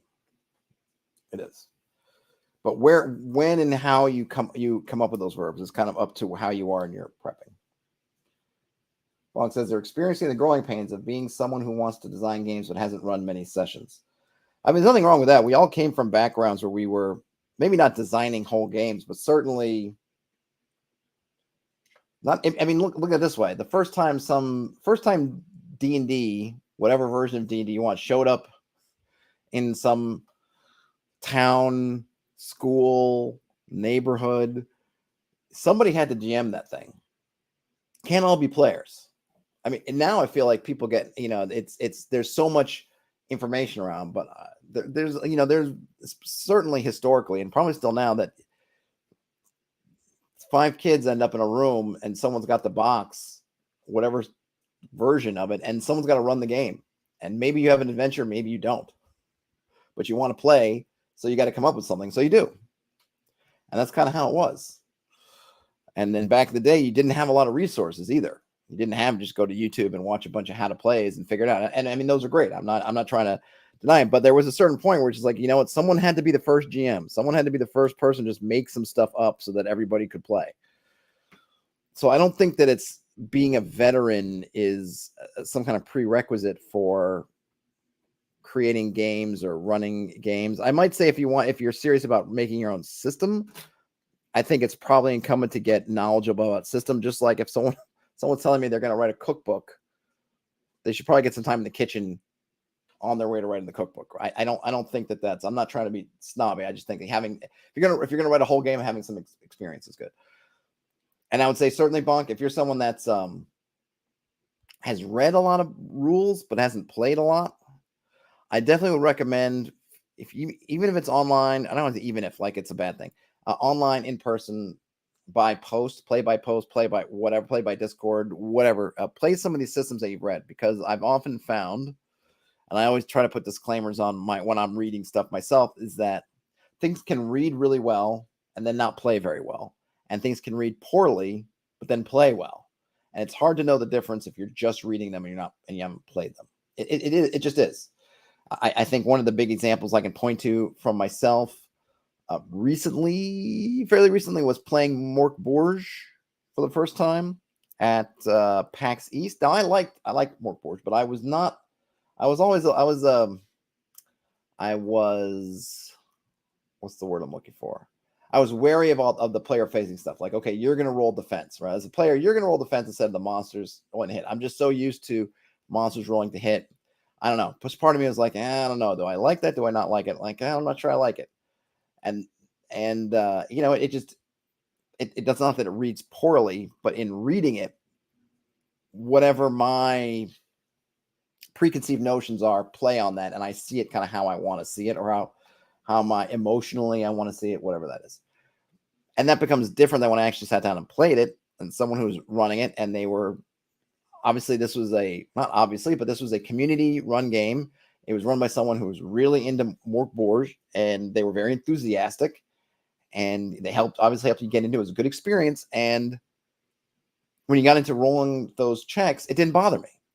I remember at the end of it thinking, like, that was fine. I don't know that I'm suddenly going to change my game. Say, oh yeah, now I want to roll. I kind of still like monster for other reasons and just different reasons. I like having monsters trying to hit and things like that. I don't know that I would go to it, but it seems a lot more like, yeah, this is cool. I could play that. It's not the maybe the roadblock for me that I might have imagined that it was. So if you're reading a bunch of these books and you haven't played any of them, or very few of them, it's kind of hard to get that. You might end up with all these preconceived notions. And I think this happens a lot with D&D in particular, in certain circles, with folks reading rules. Like when people are going back and reading OSR, old school D&D rules, not having played them, and they can get the impression that the game is one way when the reality was it was really different. And you can't, because you don't know how they were played. You don't know the rules. Don't, what was it? The map is not the territory. The rules do a lot, but they can't show everything, right? And so, and like I said, some things that you might read it and this seems like, man, this seems clunky, or oh gosh, if we're doing this all the time, or this or that, and it's terrible, then like maybe it is clunky, but maybe you only do it once in a blue moon, so it's not that bad. Or maybe it's not as clunky as I thought. Or like things like THAC0, right? And people have been joking about THAC0 for 30 years, so I don't know why people would get upset. People got upset at WotC, and that is Wizards of the Coast. Was a couple of years ago, they made some joke about THAC0 the clown, and some folks got all irate, as if this was the first time anybody had poked fun at THAC0. People have been poking fun at THAC0, I remember, like since I was middle school, or I don't even know, it probably is before even playing, people were making cracks about THAC0. But the thing is, it's not bad. It really isn't. It's subtraction, and addition is marginally easier, and I get it, and I get why folks moved to a system based on addition as opposed to subtraction. But for all the clunkiness that you might get people saying about THAC0, I always question, like, did a lot of these people actually play with THAC0? Because I don't remember it ever being that hard, and I was playing it when I was fairly young, and it didn't really bother me in the minute. And if it had stayed THAC0 forever, I don't think I would have been. It was not a barrier to play. It was not some embarrassment of horrible mechanics. But it is what it is. Let's see. Hey, Kel says that they had this read well, plays bad with Blades in the Dark. Not that it's a bad game, but it was a total bad fit for our table. Was the worst session in 20 years. Yeah, I mean, it can totally happen. And I think that's maybe the other thing. And this even doesn't, not even so much about reading but not playing, but so much of your experience playing the game has nothing to do with the game itself. It has to do with all these things that are around the game. Like what group were you playing the game with? Was everybody in a, like, could you imagine if you've been playing D&D, right? Oh, I've been playing D&D for 20 years with my group. There's sessions that are better, some sessions that are worse, some sessions where people are just in a bad mood, some sessions when whoever the GM isn't on their game. Real life stuff enters into a drama between people in the group, just drama that's happening outside, but affects people in the group. All these things can happen. So where it's just, some days you're going to have an optimal game. Some days you're going to have a terrible game. Now imagine that you invite somebody to play in D&D, and the one game that they happen to sit in on is one of these just awful games. They may walk away saying, boy, D&D or whatever game you're playing is just awful. But the reality is it's not the game. It's just everything else was conspiring, because the game can't do things for you. The game can try to help you. The game can put certain things in front of you. The game can encourage you. The game can do all kinds of stuff, but the game can't. It can't create the experience for you. The experience comes from everybody at the table. And I think sometimes we attribute to the game what's really coming from that experience. So I had a great con game experience playing Mork Borg. Great. I could go to one of my local gaming stores and play another game Mork Borg, and maybe I come in on a bad night. Maybe I'm in a bad mood. Maybe my stomach's bothering a little bit, or I got a little bit of a headache, or I got some stuff on my mind, or I'm just annoyed. Maybe some of those people that I'm playing with are annoyed also, and I could have a horrible time playing Mork Borg. Is it Mork Borg's fault? No, but I might associate my bad experience with Mork Borg, so I walk out of there going, man, Mork Borg stinks. But the reality is Mork Borg is just this rule book.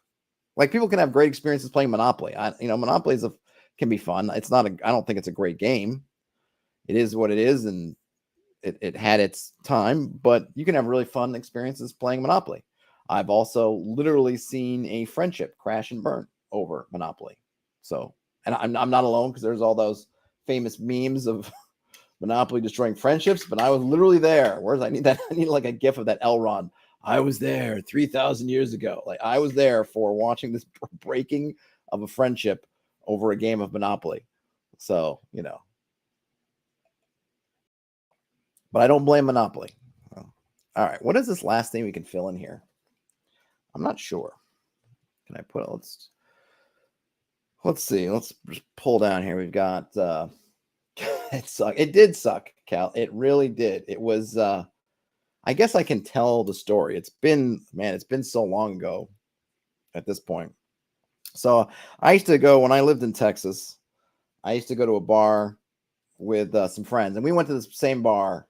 I mean, we went there like weekly for years, just like at least once a week, sometimes twice a week, but at least once a week we would be there. And I think we were there on not our usual, because we used to go on Saturday afternoons. That was it. Saturday afternoons, we would go to this place and we would hang out from, I don't know. I think if we weren't doing something together early in the day, it would be like 3 p.m. or so. You head over to this place, you hang out, and we'd be there till essentially sometimes, closing time, sometimes a little bit earlier, depending, but we just kind of be there hanging out.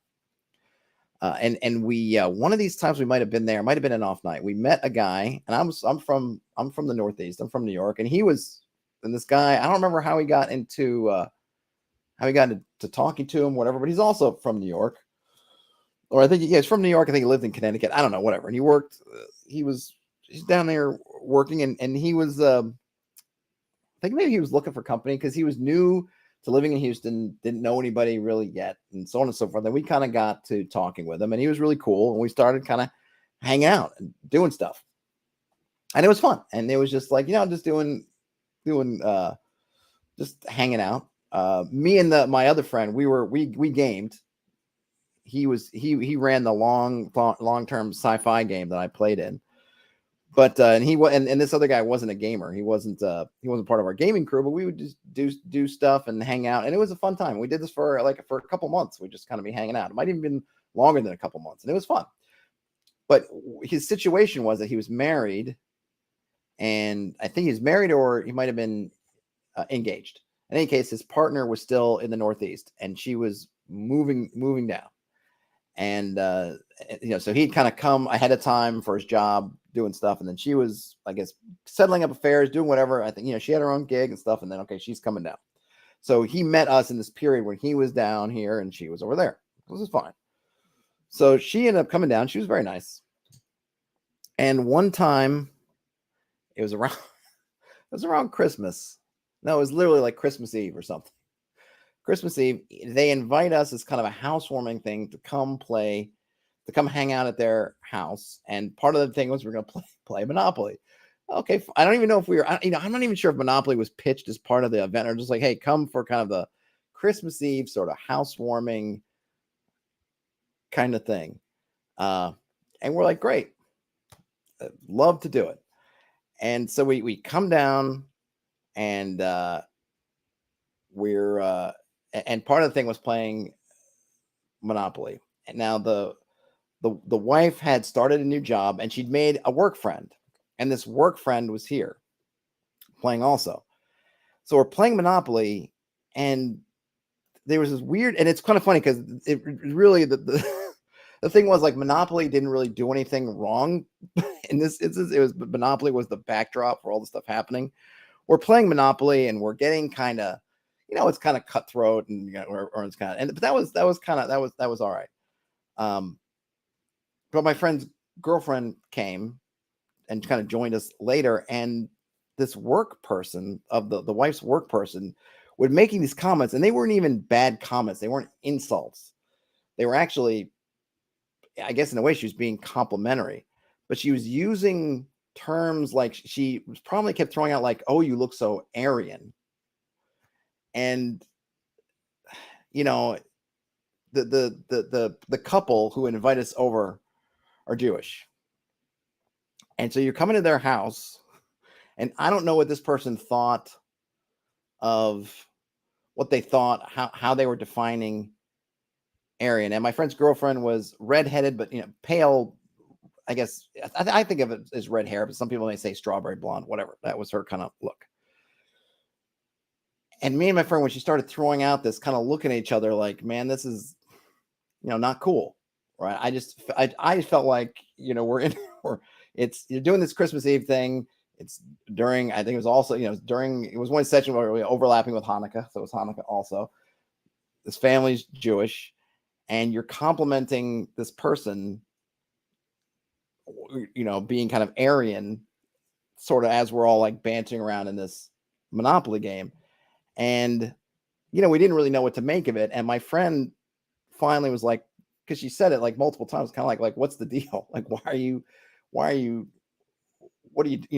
you using this particular term? Because it's such a loaded term. I mean, I feel like, and this was ages ago. I mean, it's gotten, I would say, even a lot more loaded now, obviously, but it was just kind of things like, and it just became a whole to do where the things just got more contentious and heated. And, I think this work person was embarrassed, and I don't think she really knew what to say. My friend's girlfriend, she was a lot younger than us. She didn't really understand what the word meant.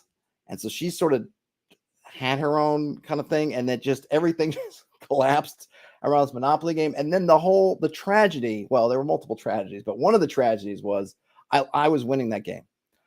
If we'd finished that game off, that was mine. I had that game in the bag, and we didn't finish it. We didn't make it through the game. So, it sucked on multiple levels. And so nothing was ever the same. Nothing was ever the same. That friend that we'd made drifted away. I think there's pressure, I think, from I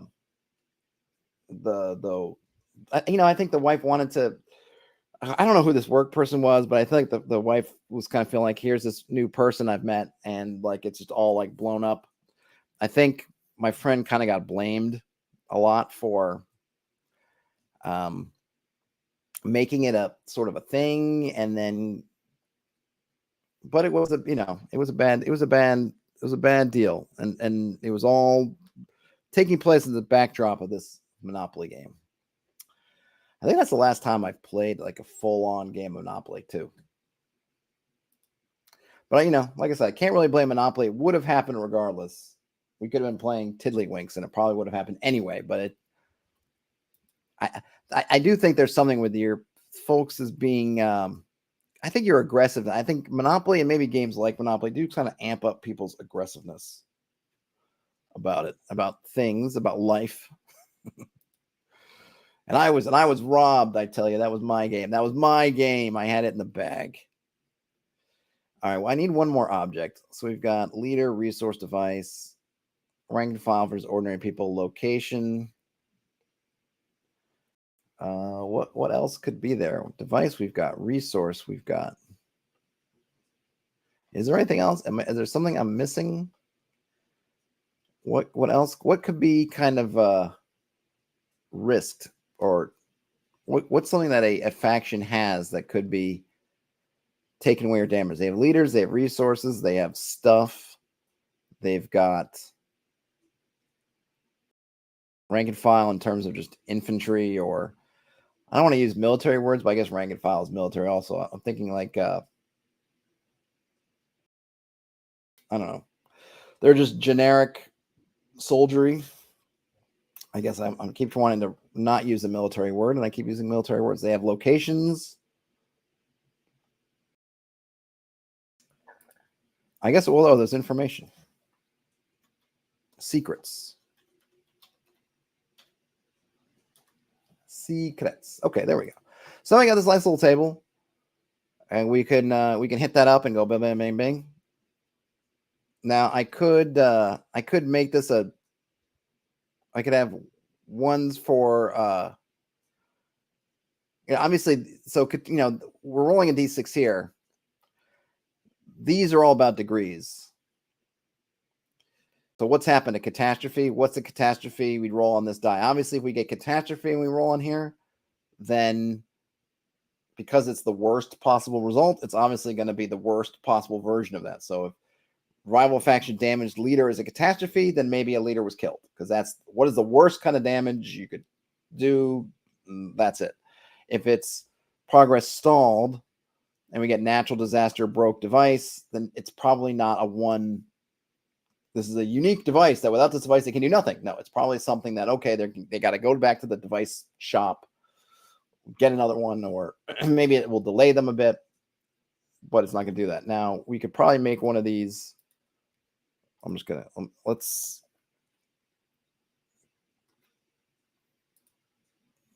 I suppose, what did I call that? Yeah, so I'll, these are setbacks.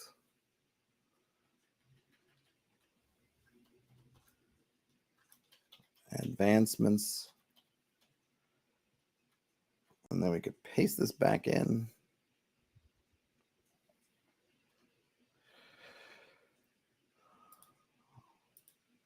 So we don't want, we want acquired. So we're kind of going to move some of these around. Well, I don't know. So we have acquired.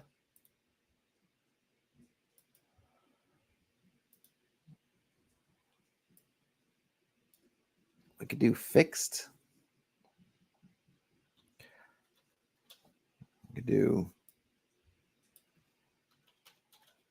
blessed. Stole goes with acquired, so we need something else for that. Delayed. We need something else for that. We have kind of acquired. The subject will be who did it. So instead of the rival faction, we need a leader. And we'll put an ally.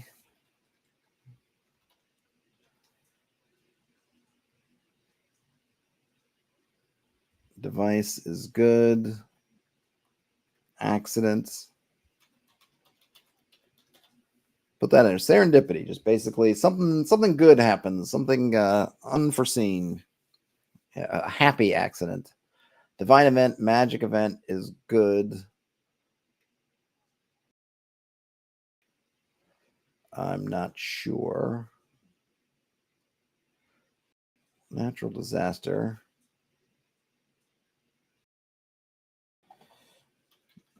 Yeah, allied faction. Is it a rival faction?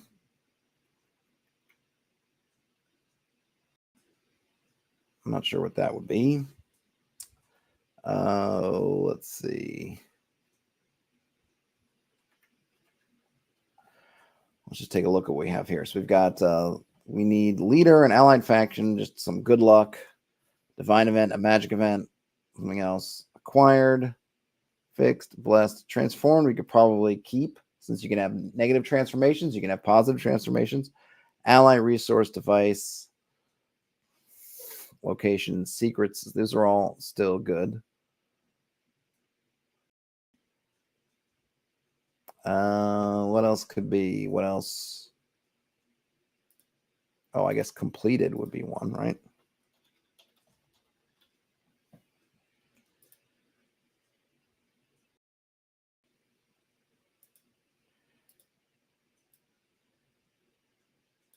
We could put a rival faction here in the object.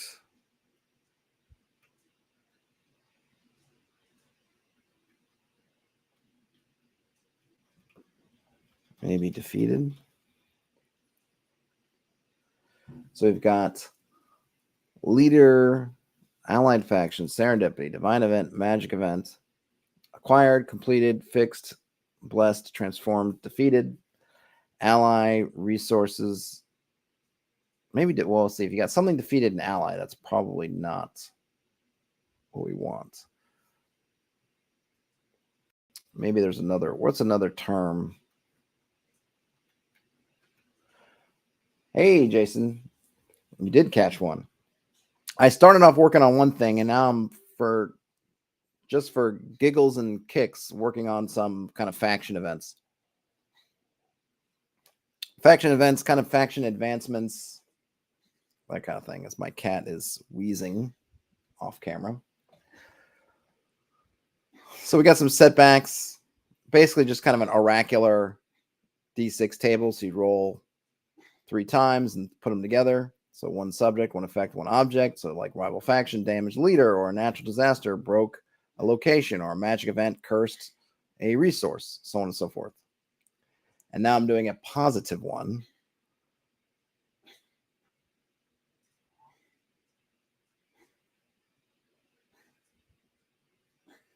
I guess we don't want rival faction. Maybe I need something else. Probably need something else. Jason says factions definitely a weak point. Would be cool to see what I'm putting together. Well, it's kind of a, I don't know, it's almost like a thought experiment kind of thing. We were talking earlier, and I was thinking about, like, people were asking about faction events and kind of world. I was thinking about world events, so I just started riffing some stuff out. Very undeveloped. But one of the things that we were talking about that I had mentioned was that I often feel like with systems, factions just kind of progress. They just kind of go whoop, whoop, whoop, whoop, whoops, more like that, right? And I want something that shows more dips and, peaks and valleys. So on this faction progress, right now it's just simple D6. Goes from things going horribly wrong to having a great breakthrough and kind of in between. And then you can modify this up and down if you want to give them some advantage, +1, +2, or rolling multiple dice, advantage, disadvantage, something like that. But it was important, just as I'm thinking about it, that I would want to, for my factions, to feel organic. And I think organically things just don't go on the up all the time. And I think we also often as GMs think in terms of creating opportunities for our parties, our players.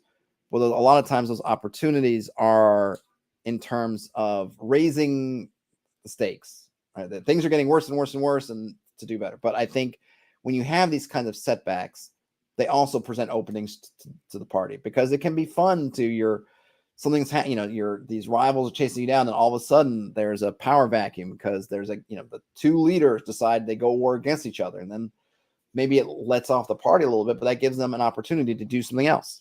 And it makes the world feel really fluid and dynamic, because, like I mentioned, I know I've been irritated by this as a player when it feels like whatever I do, the enemy faction's always that rubber band AI. In racing games, they call it rubber band AI, or other games, playing Mario Kart, for example, you can never really escape everybody.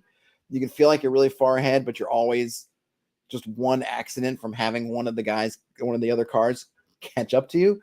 And that's that rubber band AI, in terms of this is, it's working like this. So whatever's coming you can't get too far away. There's a limit, because they want to keep you in that tension. And just as in those games, it can be really frustrating if you playing Mario Kart and you're ahead for the entire race, and then you hit one banana and then a guy zips by you, and you're thinking, how did that guy? How was that guy right there? I've been blowing them away the whole race, and it's because artificially they're keeping that thing close. So for me as a player, and I understand that in a video game, it's still frustrating in a video game, even, but it avoids a problem in a video game, which is that runaway leader. In a video game, or maybe even a board game, you might look the same way. It's not fun if you're playing a board game, a kind of competitive game, when you just blow all the other players or the AI players just out of the gates, and then it's just a foregone conclusion, that you're going to win. It's like, that's not fun either. We want to keep that tension. Well, I think in role-playing games, I think it's so easy for us as GMs to create all kinds of tension from different places. I don't think we should have to or need to rely on some kind of fake rubber band type situation where the faction's always going to be one step behind us or always going to be one step ahead of us because the pressure's on. I mean, there's always something else. And I think when you're thinking, and the other thing I think that this does that I didn't mention earlier is that in the game, there can be a pressure to always take the optimal action. And it doesn't always come to pass, but it can often come to pass that as a party, you feel pressured to do a thing. Whatever the thing is you feel like the game wants you to do or the GM wants you to do. Because if you don't, that faction is always one step behind you is going to get ahead of you because they're always taking the optimal action because they're basically on a track. They're just on this track that's just going to roll them right ahead of you. If you don't keep up speed, they're going to roll right by you. But that means that you can miss out on doing lots of stuff that can be fun and interesting. And as a player, what you would want to do because you can't take that chance. However, if the faction's not moving on some gentle track, that it's got some ups and downs, and sometimes you look over there and there's smoke coming out of their engine and they're just broken down on the tracks and they're calling AAA, and sometimes they've got a rocket strapped to it, you're gonna feel like you're gonna have opportunities and necessities for different types of actions. Because if you do see them broken down and in the rear view for a while, then you may think, oh great, there's this thing I wanted to do. I think it's going to be really useful long term, but I didn't think we'd have time to do it. And now I do. So let's go and do that as opposed to just racing to the next thing that's in front of us. And I always find that stuff really engaging and fun. So I personally want to encourage that kind of stuff. I think we have enough tools and enough things to discourage over dawdling, I guess, if we want to call it that, whatever it is, if they're just taking too long, then yeah, the faction's eventually going to get their engine fixed. They're eventually going to start moving again. And if you're just wasting time, then they're going to catch up and surpass you. But I think giving that space for parties to do things that they may feel like maybe useful or even good, but just aren't optimal, I think is a good thing. Oh, so let's see here. I don't know if I'll be able to solve all of this. I need subjects. We got leader, allied faction, serendipity, divining at magic event. I don't know what should we call just their population? I call them rank and file. I don't know if that's it.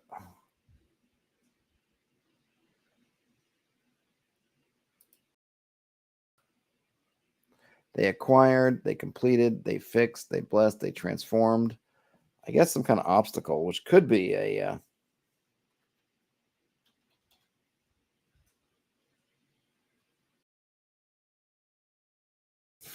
they blessed an obstacle, transformed an obstacle. Jason says, I like the idea of Septax. Hadn't done that before when I'm on my faction game, which I'm really on. Use a 4, 6, or 8 slice pie for progress, but I've always had static or forward progress. Yeah, I think a lot of people do. I don't think that's unusual in that regard. Because I think I think we emphasize with factions these being foils to the party and ways to push the party. And I think there's nothing wrong with that at all. I just like to also think, because I also think of it as world, I don't look at it as just the meta concept of how can we push the party. I also look at it as kind of world building. And so for me as the GM, I want to think about, to me, that enriching of the world that happens when you think about, okay, there's the crime family, and oh my gosh, the crime family leaders died, and it wasn't on my bingo card as a GM. I had no idea. Well, what happens? What happens when I roll up an event that says rival faction damaged their leader, and it's a catastrophe, so they killed it? It's like, oh my gosh, the head man of the crime family is dead. Like, what do I do? What do they do? Like, that to me is interesting things. And what does that other faction do? Then what happens in the town where all this is taking place? So then the party shows up, and suddenly the situation that it would have been is now totally different. Now there's like gang war. Now there's it's like in the Godfather 2 with the hitting the mattresses and who owns the police, and all, like, you just get some really neat situations that, not to say you couldn't have prepped them in advance, because of course you could have, but I always find they're more fun when they're unexpected for me. And I think just thinking about the fluidity of the situations with these different factions that's outside of what the PCs are doing just opens up some interesting ideas.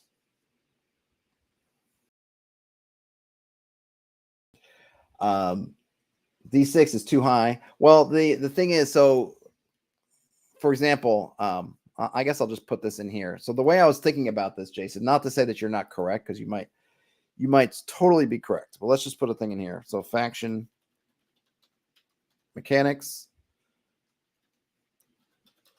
faction levels. Let's just say they have 1 through 6.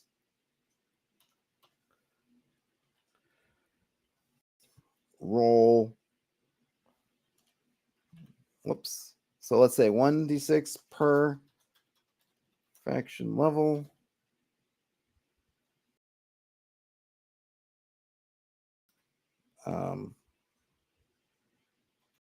As its simplest. At its simplest. You'd have something like that. Or maybe even you could have just 3 levels. So now you go from a first level faction, rolling 1 die has this even chance. Now, as soon as they reach level 2, can they still roll catastrophe? Sure, but now they've got to roll 2d6. So you go from 16 whatever percent chance on 1 die, now you're down to 2.5%. And then let's say you get to level 3, whatever. And the other thing you could have potentially is if you could have, I don't know,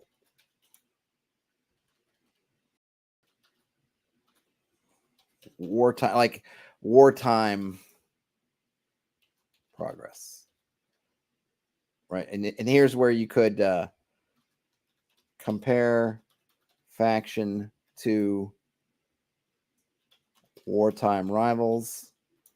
If faction level is greater than rival, subtract rival level and roll remaining dice as above. If rival level is greater, subtract faction level and roll remaining dice as above using lowest result instead of highest. So then you can end up with something like this. If your faction's just undisturbed, they're not in wartime, they're not hitting the mattresses, so to speak, then as they go up in level, they still have a chance, but it'll be a pretty darn small chance. Right, as Jason Saul says, goes from 1 in 6 to 1 in 36 to 1 in 216. So they can still do it. You can still roll 3. You can roll the 3 on a 3d6. It can happen, but you're probably going to end up with something better. You're probably going to end up with breaking through, which is or at least one of these higher ones, which is fine because you're strong, you are powerful, you are making progress. But now we can also say that if you have some kind of conflict going on with the party, with the players, with whomever, now it gets tricky. So now you're in a situation that, okay, you got 2 factions in this town. They're both working. If they're even, it was interesting as I didn't think about this, but what if they're even, then maybe they just end up with, I guess you always can get run down. I'm not sure what happened if they have even, because I have here, if the faction level is greater than the rival, you basically subtract the rival levels, roll the remaining dice, and then as up here. So if you were 2, if faction A was level 2, faction B was level 1, then when faction A is rolling dice, they would roll 1 die, and they would just roll their 1 die.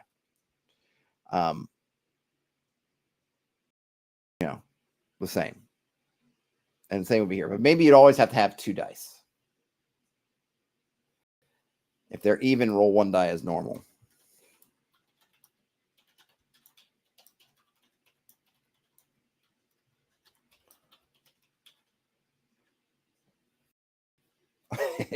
Jason says, if they're even, then an arm wrestling tournament. Could be that too. Could also be that. Let's see. Yeah. Roll remaining dice. Minimum 2.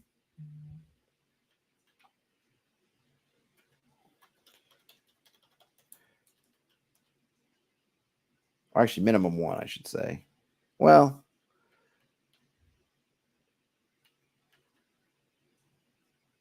yeah. If the faction level is greater than the rival, right? I think that's good. If the faction is greater than the rival, you roll the remaining dice. Should be minimum 1. I guess I don't have to put minimum 1 because it's greater than, so you have at least 1. If you're below, then you're going to roll, but this time you have minimum 2. So if you're below your rival, you get disadvantage. You get kind of classic disadvantage sort of thing at minimum. And then if you're even, you just roll 1 die. You roll 1 die. I think that's pretty good.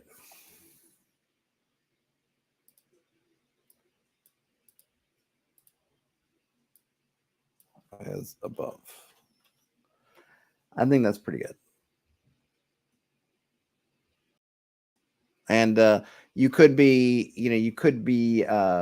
competing against the party. We'd have to think about, and maybe this is where you get into kind of domain play elements, how strong the party is as a faction. Because a faction, part of what makes them powerful isn't necessarily that they have a 10th level wizard, 10th level wizard. It's all the organization around them. So I don't know how you would quantify player characters in that. If they don't, do they have organization? Do they not? We probably need to figure that out. But in terms of, at least here, you have rules for factions, non-player factions operating against each other. So you can sort of set up a moving canvas of power struggles across the way. Is power struggle better? Oh, wartime's good, I guess. Probably there's a better word. So we came up with it. Then we came up with a table. Okay, so you rolled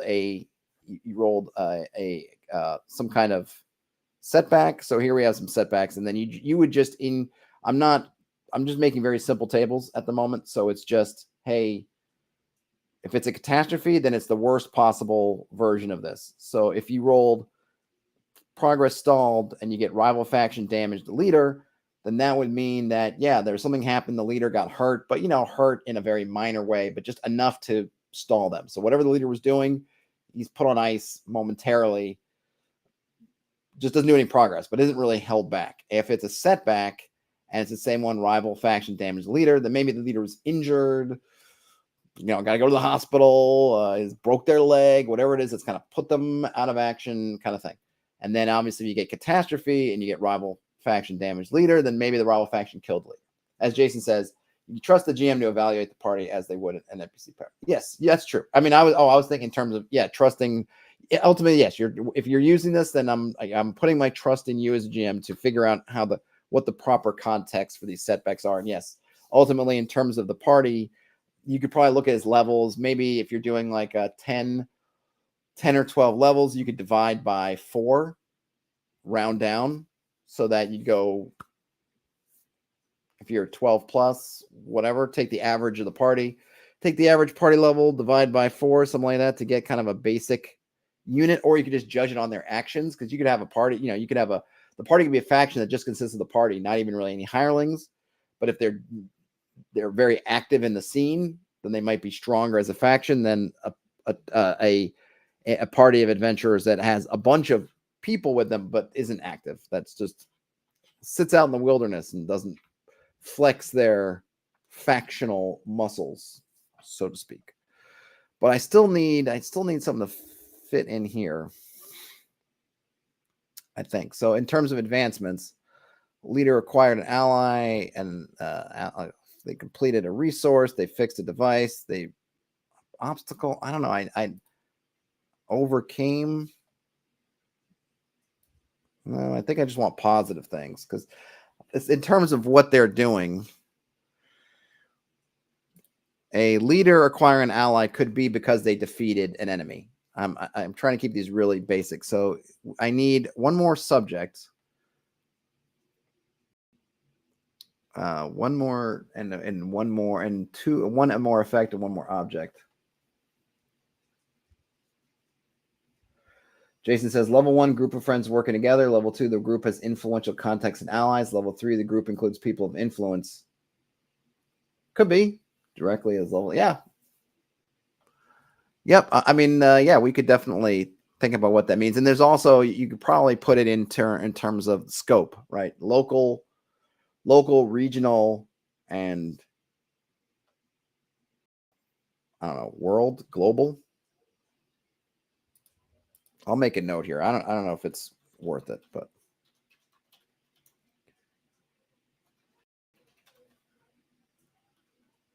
I've been doing more sentence case. I should probably go back to doing. Not that that's important at the moment. All right. Factions. Faction levels range from 1 to 3. Well, what would you call global? If no Sorian says global is nice, but some worlds are flat. So what would you call a flat? What would be the what would be a flat? What would you call a flat if it's not a globe? You say a plane, but I don't want to. Planar seems way too big. I mean, it's huge. Like if it's they're a planar force, if you're a planar force, that feels very, very big. Yeah, Jay said planar too. Yeah, I mean, I like the term, but is that? I guess. Well, I don't know. Well, I'll put it in there. So we've got local, regional, planar. Does it seem like there should be one in between there? Regional. So I feel like you go from, we're really strong in Europe to we are strong in the entire universe. Seems like a big jump. World spanning. Worldly, local, regional, wordly. That could be word. You could be wordly too. Let's see.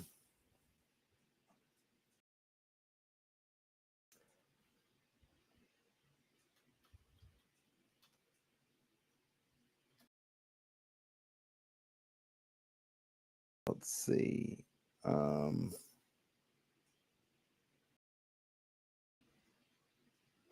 I wonder if I want to really. I got to think about this, right?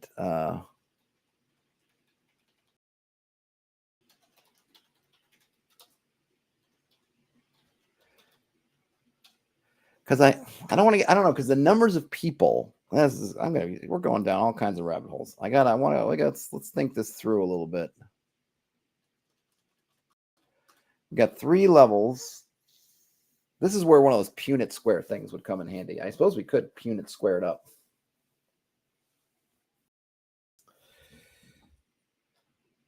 I wonder if I just do if I was going to do can I just do that?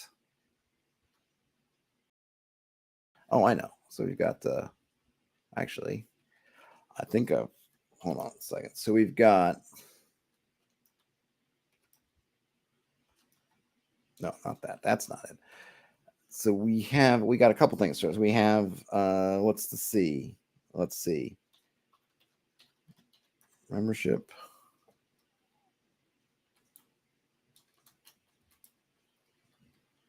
And then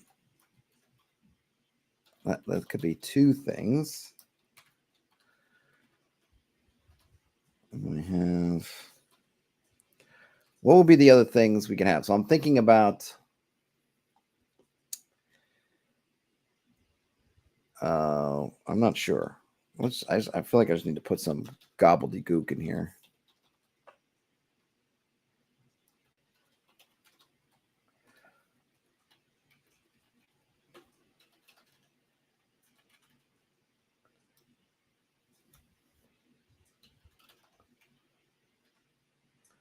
Maybe I need to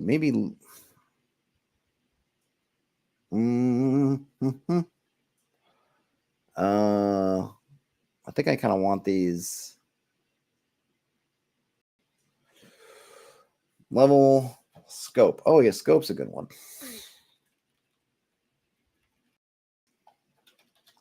I'm just let me just put some things in here. I'm trying to get kind of a we've been looking at Punnett squares recently. So we've got, how would that work? I got to remember. I think I have, hold on a minute. I think I have something still up here. Where was it? So using these kinds of things, right? So we're looking at monsters. We had this thing we looked at was damage. So I kind of want to have something where we could say like small membership. How that work? How would we do this? Hey, Nova, how would we do this? How would that work in terms of what we're doing? Let me go back here. So we've got, what I want is, all right, maybe I got to do a scope.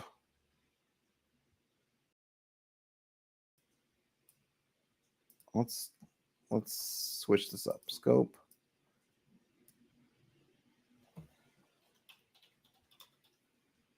Influence level.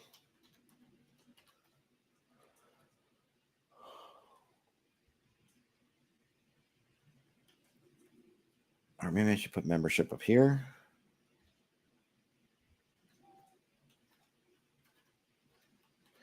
Yeah, I know it's 2. I know. That's what I was riffing on, but maybe it doesn't work. Let's throw this in here and see how it turns out.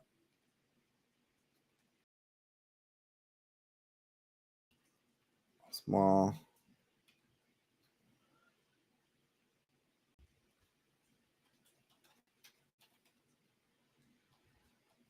Will that still be 1 or that be 2?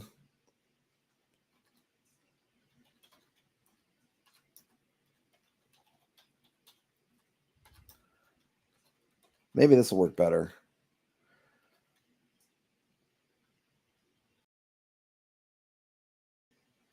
Or would that still be 1? At what point do we make the jump to level 3? Large membership, small influence. That still be level 2? Or would that jump to level 3? Let's just put 3 in here right now. I don't know. I feel like it's still got to be 2. I think maybe 6 levels isn't enough. Maybe 6 levels or 3 levels rather, or you have to do like a divide by 2 kind of thing. Or do I need 3 levels? Do I just have small, large? Maybe I just do, instead of having 3 levels, I just have small, large.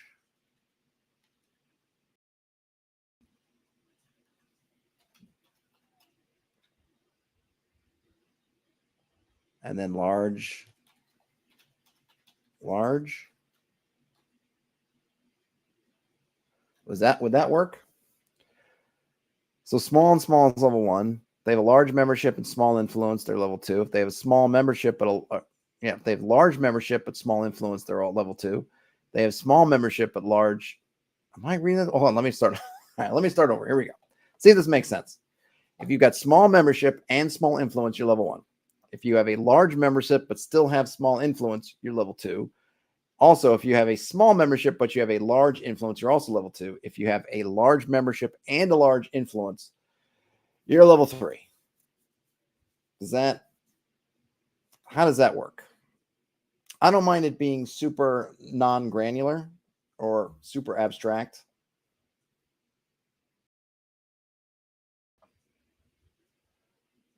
So I think that would work.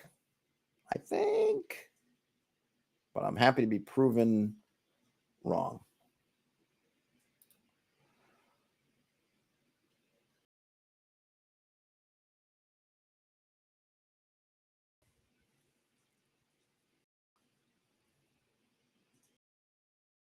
So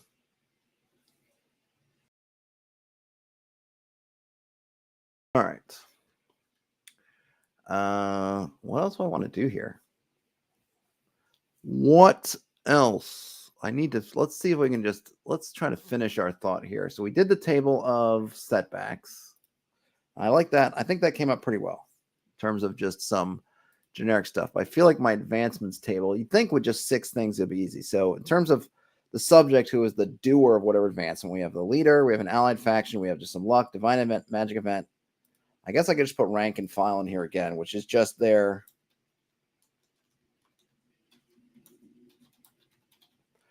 I keep running into military terms. Ground troops, just general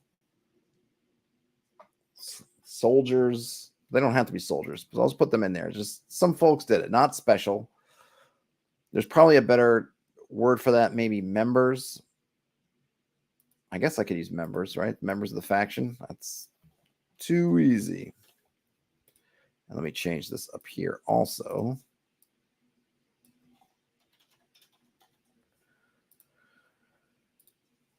And then let's see, they acquire something, they complete something, they fix something, they bless something. Oh, maybe blessed isn't a good word. Here I have cursed, which I kind of like, so I just use blessed to be inverse of cursed.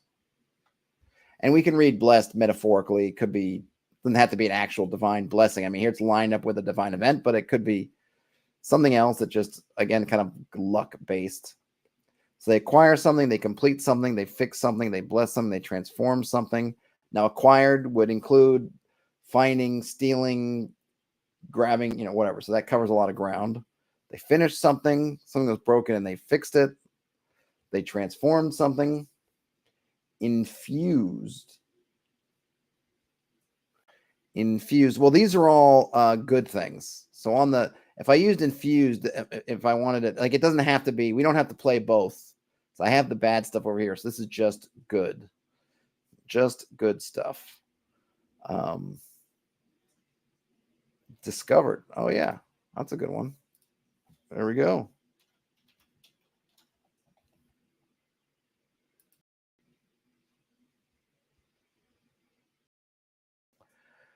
Oh, and then what's another thing? So an ally, a resource, a device, location. So I guess I should make that secret. Hey, Krister. Yep, this was a long one and unplanned too. So I apologize for not setting that stuff. And I'm probably going to be calling it quits momentarily, but I want to finish this first. I want to finish this thing. And then maybe I'll just riff through it.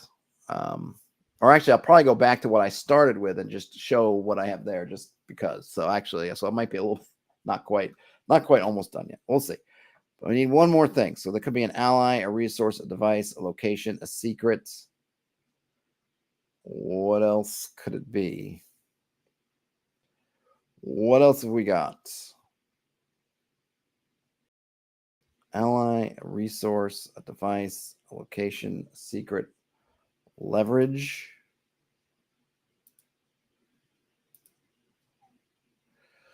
Yeah, but I wonder, like, those could all be leverages, Is there any other, like, I'm looking for, like, the broadest category. So a resource could be leverage, an ally could be leverage, a device could be leverage. I think I'd put that into you as a GM would determine what exactly the thing is. Is there anything? Because here I've got, leader, resource, device. Device is twice. I don't want to use members twice. I don't want to do leader, acquired leader. My ability to knock off my workday. Yeah. I'll probably talk about that later in the week. But there's a little bit more to that story, so to speak. Okay.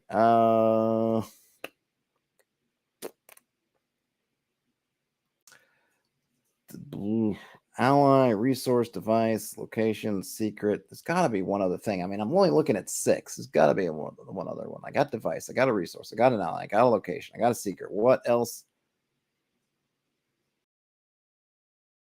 is there? Work. Oh, you know what? That will work, but I won't call it work. I'll call it plot. All right. There we go. There we go. I think that's good.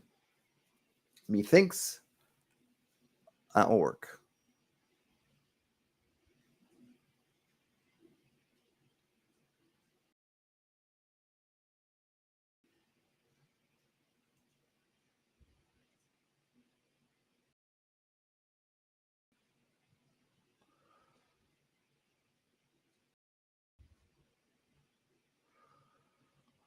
He thinks that will work. Okay, so I started off working on my Hexpert set, and then we got sidetracked in the best possible way going into factions. But I'll go through kind of what I have here just to kind of put a bow on it. I still have a couple things to finish here, but we got sidetracked, but that's okay. So was it last week and the week before I've been working on this? I'm not going to go through everything, but the concept is giving wilderness terrain essentially attributes. If you think of it like having a character sheet or a note card or some other kind of thing, like you would have stat block for monsters, you'd have stat block for your wilderness. And just like what you have for monsters, I have a concept of having hit dice, but I call it habitat dice, but we can, abbreviate it to HD like with monsters. That would give you kind of an overall general overview of how tough the terrain is, and then also a more granular set of attributes, much like we have, strength, dex, con, whatever. Here I set up a set. I came up with the acronym TRAPS that has turbidity, which is how difficult it is to navigate. Ruggedness, that's just if it's difficult terrain, so to speak. Activity, basically how dense the populations are in that particular part of the wilderness. Perils, just a general sense of how dangerous it is. And finally, scarcity, how difficult it is to gather resources.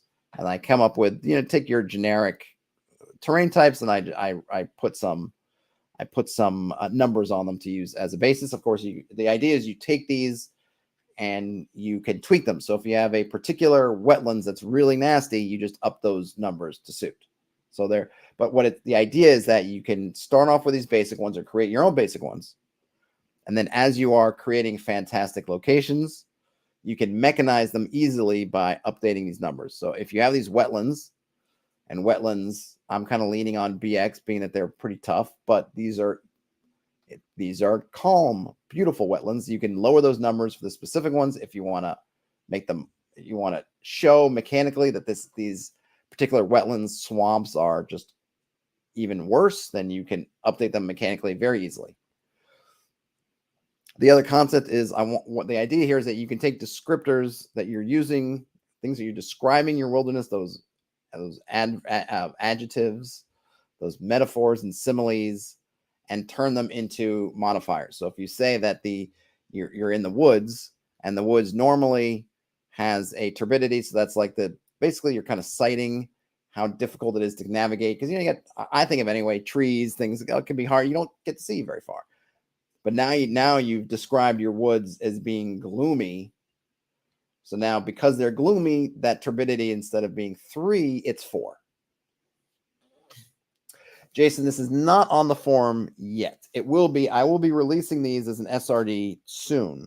Folks who are patrons, I've uploaded it. Not this one, actually. I've uploaded the basic rules. I have to upload this for them. And then, but the SRD, which this will be going out shortly. So it'll be up soon. But not quite yet. Not quite finished yet. So as soon as you say, okay, these are gloomy woods, you could say, okay, it's gloomy. So as players, if you hear that word, you might say, okay, it's going to be more difficult than normal woods because of the gloominess. And as a GM, it's easy to mechanize. You just would add a modifier. So now instead of it being level 3 for difficulty of navigation, because of the gloominess, it's level 4. And if gloominess means to you that it is more dangerous, or that whatever, or it's less active, whatever, you can make of that modifier whatever you like. This is meant to be a toolkit for you. But the idea is that ideally it's flowing from the fiction. So you're saying something's gloomy, you decide what gloomy means, and then you just apply it wherever you need to apply it.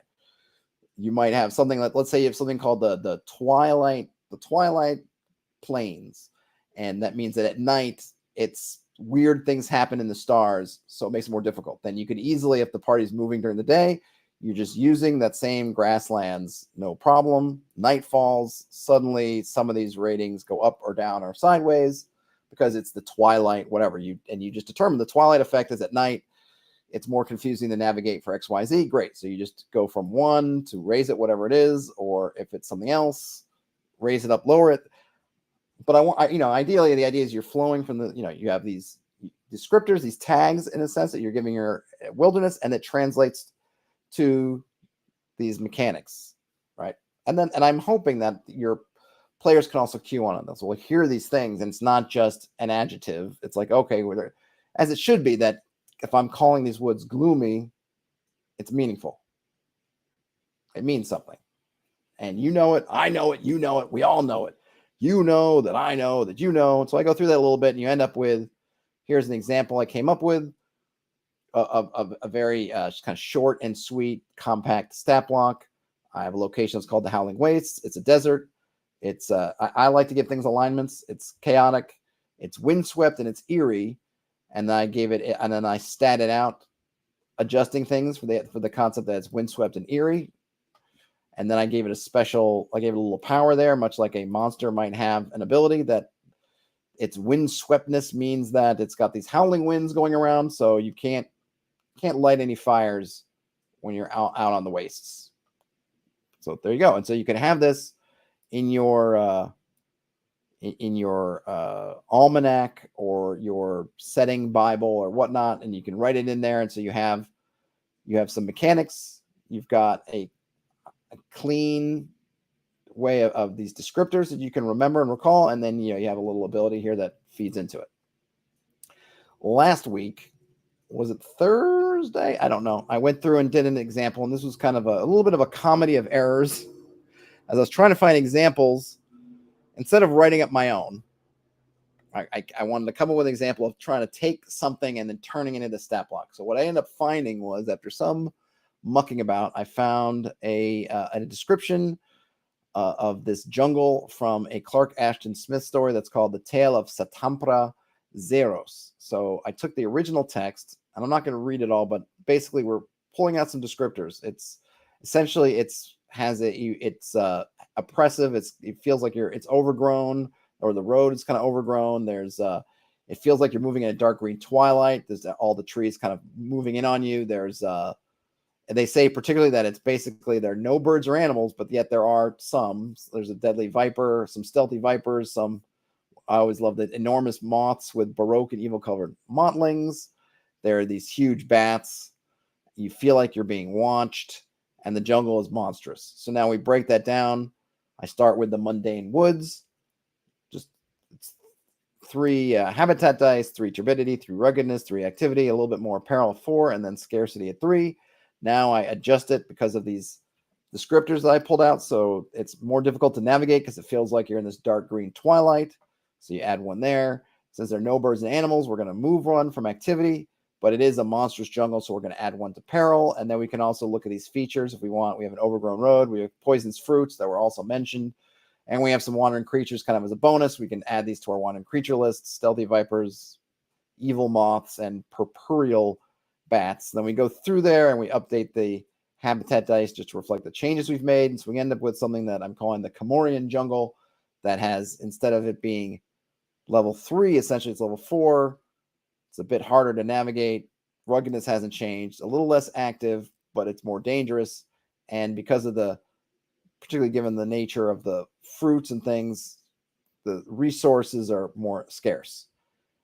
And then I came up with the final stat block, add some features to it, talk about the overgrown road, the poisonous fruits, which has an effect, and the wandering creatures, right? And then what I've been working on kind of over the weekend, the last couple days, is I worked on this also last week, basically using ruggedness for your how many hexes you travel per watch, whatever your unit of time is out in the wilderness, using activity for your wandering creature checks. And then this is what I was working on yesterday, and then a bit today, is using an oracle, using these attributes as an oracle. So you want to ask questions, and this is not a full featured oracle like you might find in Mythic, but it's a way of being able to ask simple questions. So we go back to that Comorian jungle, let's say. We know that it has resources are scarce, level 4. So you might come down here and say, I want to know, the ranger in the party is asking, are there any, I know a lot of these fruits are poisonous. Is there anything edible around us? And I could just say no, but maybe I want to roll. So I can come down here and I have this available resources table. I would start off at 4, but let's say my ranger is level 3, and I want to kind of, they're level 3. I want to honor the fact that as a ranger, they might find things edible that most people can't. They might figure out what to do with some of the stuff that maybe they could take the, there's like make some kind of coffee drink out of these poisonous fruits. But if you take out the pit, the out of the thing and dry it and grind it, you can do, whatever it might be, or you need to boil it. They might know. So even though I might normally for this oracle, I would roll 4 dice and take the worst one because it's really, things are scarce. In this case, 4 minus 3, the level of the ranger is 1, so I would roll then 1 die and just take it as is, something like that. And then I was going through these, adding some threats that are particular to kind of wilderness stuff, which is getting lost, becoming trapped, becoming hunted, getting exhausted, or getting sick. And kind of where I started the stream was looking at these severities of illnesses, which I didn't get too far, but that's when we got sidetracked. So, and then I wasn't sure whether I'm going to do some of these. I might do an example, but this is really like a SRD version. So I'm meaning it to be really not heavy on the examples, but more on just giving you the tools, and then maybe in some other spots fleshing it out with examples, but not in this SRD version. So that's it. But we ended up going into, which I'm going to have to do more with, because I think we did some nice stuff here with looking at factions, giving factions some levels, and you can look at their levels judging on the size of their membership and then how much influence they have, and you can give them some levels. Then we didn't really get into the scope too much, but this would be more comparatively. If you have a worldly faction that's level 1, they're going to crush a local faction that's level 1 just because it's not the same, right? So it's kind of like, are you playing Pop Warner? Are you playing college football? Are you playing on the pros, right? So kind of have that there. We came up with some, like I was mentioning a couple times, I like factions to not just have smooth progress. It always goes up. I want it to be bumpy because I want it to feel dynamic. I want to use it for world building and other things. So I don't want it just, you're just smoothly moving along on your track. I want there to be potentially you move up faster, or you might get setbacks. So we came up with a table. It's going to start off as rolling a die with basically equal chances of anything happening. But then as you gain levels, you basically start rolling with more advantage. So then you're more likely to get the better results. But then if you're competing with another faction actively, you're in kind of that wartime. If you're thinking sort of like in The Godfather or something, it's everyone's hitting the mattresses, it's wartime. Then you would do some kind of comparative math before you roll on the table. And then we made a table of setbacks. So we'd roll these and use them as kind of inspirational for what could have been the setback, and then a matching table for advancements. And that's where we got. I'm definitely going to do more with this, and we'll keep working out, because it seems like there's a need, or people at least been expressing that it might be an interesting tool. So I feel like there's more meat on that particular set of bones, and I have more to do with the other stuff. But we will continue that on another time. Folks, if you could give a thumbs up on your way out if you enjoyed this, that'd be awesome. If you found yourself in here and you enjoyed it and you're not subscribed to the channel and you feel like subscribing, that would also be awesome. But otherwise, have a great rest of your day, night, whenever you end up watching or listening to this. Game on, everybody. Talk to you later. Bye now.